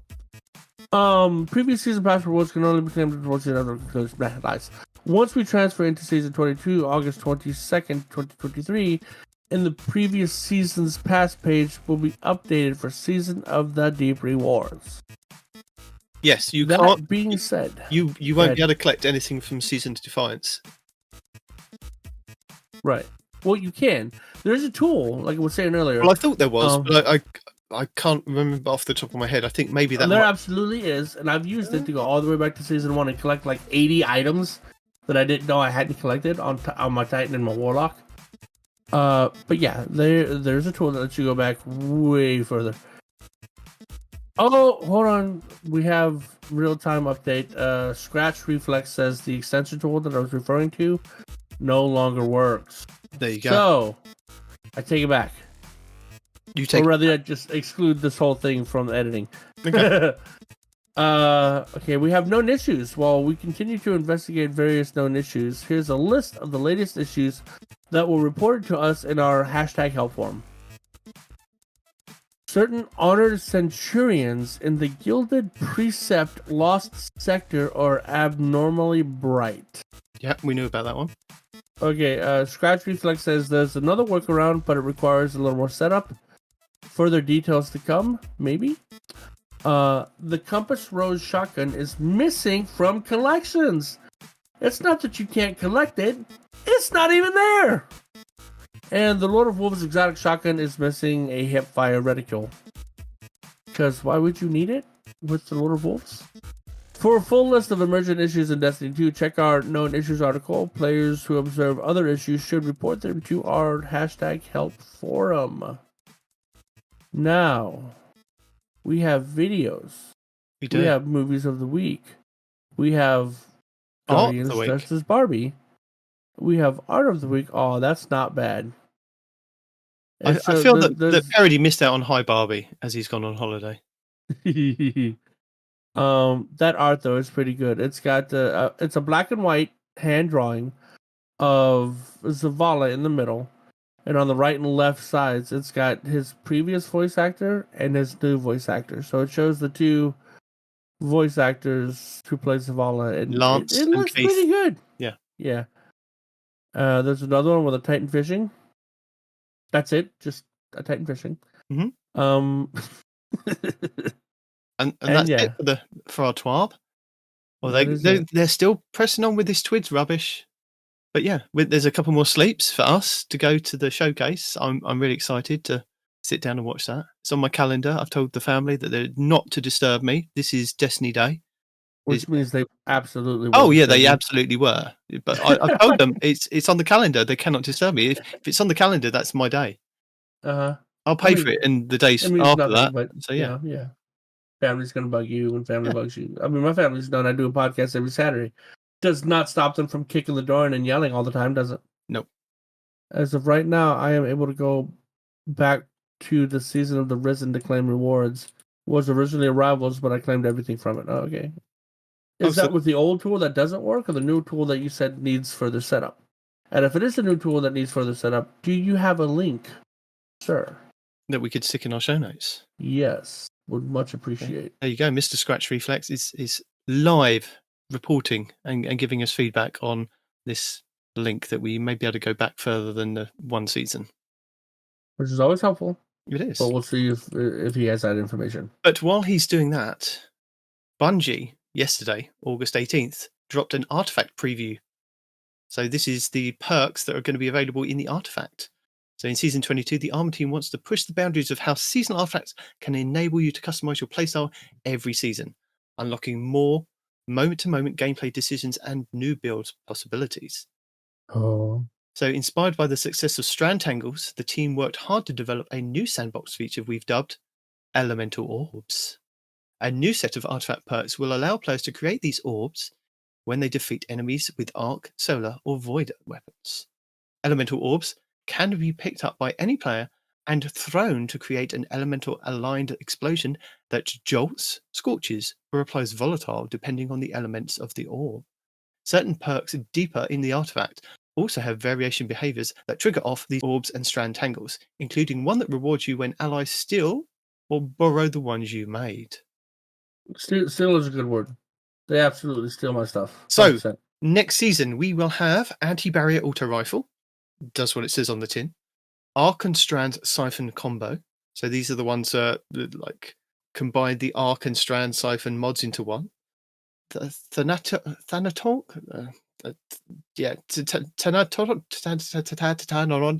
something. Tantonics. That's what we're going to go with. Tantonic tangles. Strand weapon final blows have a chance to generate tangles. Overload machine guns. Uninterrupted fire from your equipped machine gun stuns unshielded combatants, delaying ability regeneration and lower combatants' damage output. Strong against overload champions. Additionally, machine guns are always overcharged when that modifier is active. ooh. And monochromatic maelstrom. So this is a returning one. Dealing elemental ability damage increases matching weapon damage, and elemental weapon damage increases matching ability damage. Bonus granted is 10% for 5 seconds. Okay, cool. Piercing bowstring, another returning one. Bows gain piercing arrows by bypassing combatants' defenses, strong against barrier champions, and additionally, bows are always overcharged when that modifier is active. Solar and Strand Siphon combo, which combines Solar and Strand Siphon mods into one. Origin perk specialization 2. Weapons with Head Rush, Nanotech Tracer rockets, Unsated Hunger, and Redacted origin traits are always overcharged when that modifier is active. Elemental Fury. While stunned champions take bonus damage from your abilities and elemental orb damage. Rapid precision hits made from long range weaken the target. And then we have Unstoppable Scout Rifle. Aiming down sights of a scout rifle for a short time loads a powerful explosion payload that stuns unshielded combatants. Strong against unstoppable champions. Void and Strand Siphon combo, which combines Void and Strand. Elemental Why is Orb. Unstoppable always the odd man out, right? All the other ones, you just need to shoot. I know. But Unstoppable, you have to stop, you It's have only, to yeah. load, and it has to... You have to ADS, Why? yeah. Why is that got to be the odd man out? Because that's the way it works. Don't all argue with it. No, that is No, it's not. a word that is synonymous with an extreme version of stupid that begins with R. Okay? Yeah. Elemental Orb Void. Whilst using Void subclass, Void final weapon blows have a chance to spawn Void elemental orbs. Void orbs can be thrown to create void explosions that make enemies damages volatile. Communal pickup. When an ally destroys or picks up your Tangle or elemental orb, the Tangle cooldown is reduced by 5 seconds, and you gain bonus damage with the weapon matching the subclass for 10 seconds. And Elemental Embrace, subclass element buffs grant you bonus recovery and damage resistance against combatant attacks of the matching element's type. Overload Hand Cannon. Landing consecutive hits with a hand cannon, you are wielding disrupt combatants, stunning them and delaying ability energy regeneration and lowering combatant damage output. Strong against overload champions. Origin perk specialization 1 greatly improves the benefit provided by Head Rush, Nanotech Trace rockets, Unsated Hunger, and Redacted origin traits. Elemental Orbs Arc. Again, while using Arc subclass, Arc Weapon Final Blow have a chance to spawn Arc Elemental Orbs, and you can throw them and they create an Arc explosion that jolts targets it damages. Refreshing pickup, picking up a Tangle or Elemental Orb grants energy to your least powered ability. Elemental Munitions, combatant final blows with Tangle or Elemental Orbs have a chance to drop special or heavy ammo. And then we have Unstoppable Fusion.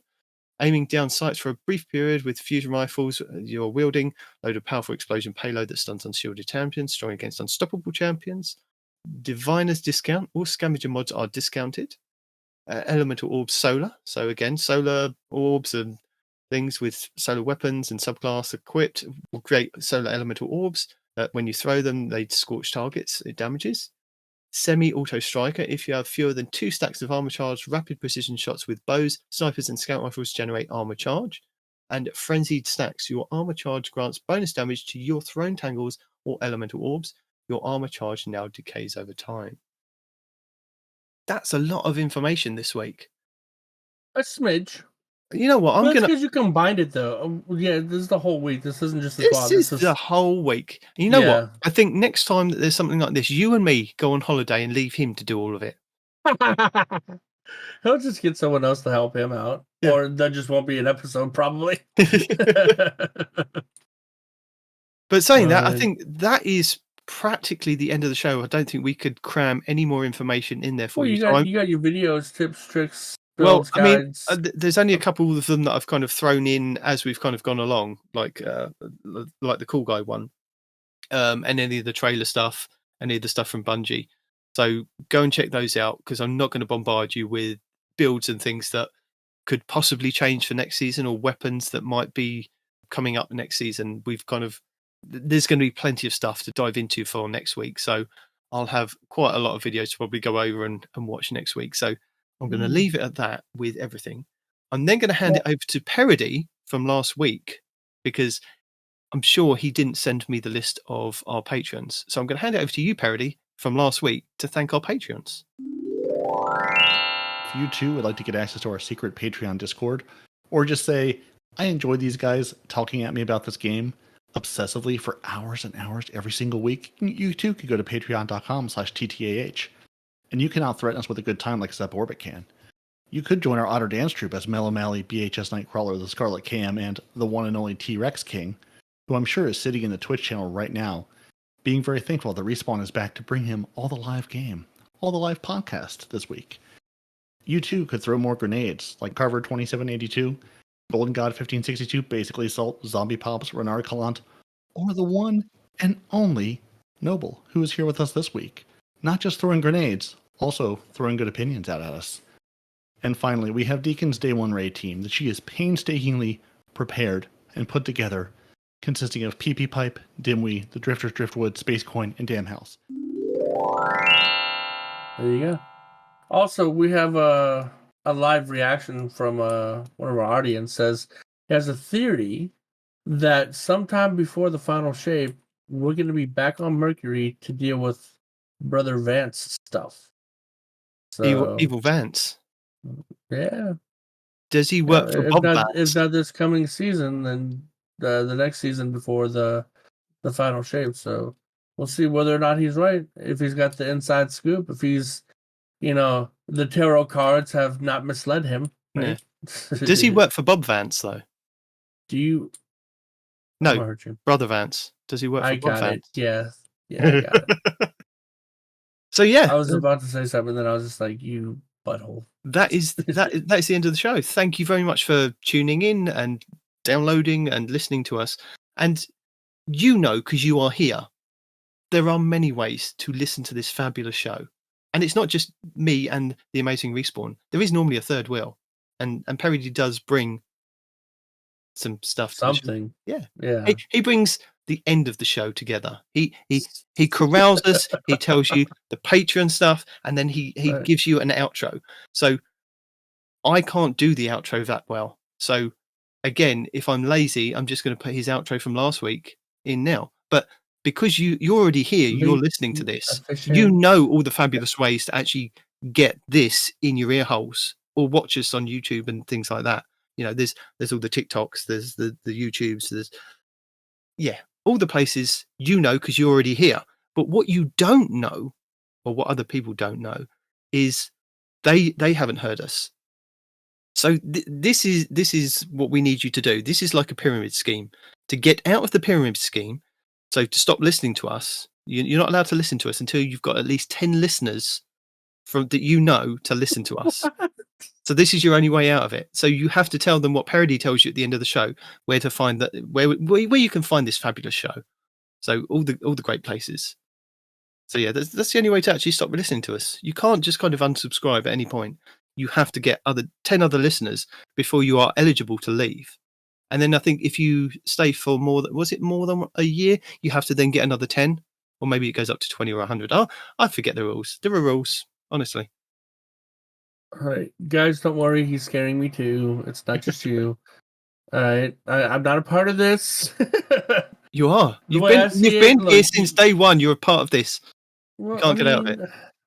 So again, if I'm lazy, and because Respawn's not going to do it, we'll hand it back over to Parody to close the show from last week that is this week. So I think this is where I say thank you for joining us. Your Titans are no longer. Your Warlocks are Parody and Nitedemon. Your Hunter Master Rager is no one Respawn in real life. You can email the show at 2titansandthehunter@hotmail.com. We're on YouTube, Twitter, Instagram, Facebook. You type 2 Titans and the Hunter into a search box. You'll find us. I believe in you.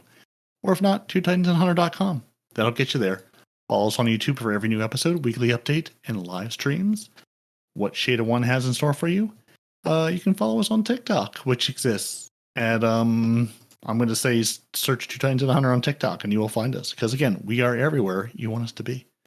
If you want to join our Patreon, patreon.com/TTAH. If you just want to have a little, lo-fi casual encounter, coffee.com, ko-fi.com/2 Titans and the Hunter. If you want the live thrill of spicy language and all the action you can take, and oftentimes live shows on Saturday mornings, but not every time, twitch.tv/no-one-responds in real life. If you want to figure out what exactly the British school schedule is, and you're in the US and you want to get up early in the morning, or if you're in lovely England land or Europe, and you say, early mid-morning sounds good, twitch.tv/2 Titans and the Hunter, where the lovely Nitedemon streams and helps people through things. So if you're trying to get through a thing, and you're like, I would like British Dad to take me through that thing, which is really how all of us see him. twitch.tv/Two Titans and a Hunter. And, hit the buttons there. It'll tell you when people go live. Because while we have aspirations, we are all tired, working, professional people. And, it doesn't always happen. Because while we used to say we are not streamers or YouTubers, which now we are streamers and YouTubers both, not professionally. So we do our best each and every week to bring you all the news, all the information. And I think we've done that. Thanks for hanging out. Thanks for listening. Thanks for downloading. We're sorry about last week being all funky and whatnot. We're going to try the best we can to make sure it doesn't happen again this week. So, again, we apologize. I don't know what that is. It's not us that does it. It's how it's compiled on some of these freaking... on some of these websites. And if you have chapters, it gets all squiggly bobbly. And yes, that is a technical term. And no, you can't borrow it. But yeah, like I said, we'll do what we can to make sure it doesn't happen again. No promises, but either way, download the show, listen to us, hang out with us, spend time with us, spend money on us. Stop going over the same thing. We just need to say goodbye. and yeah, deuces. Deuces. Allons-y. Later, Gators. No, that's it. I think Parody just says bye. Bye. Yeah. Parody. Bye.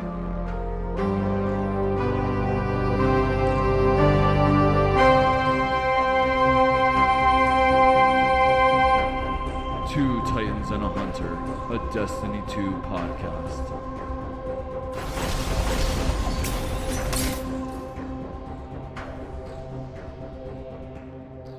SMGs.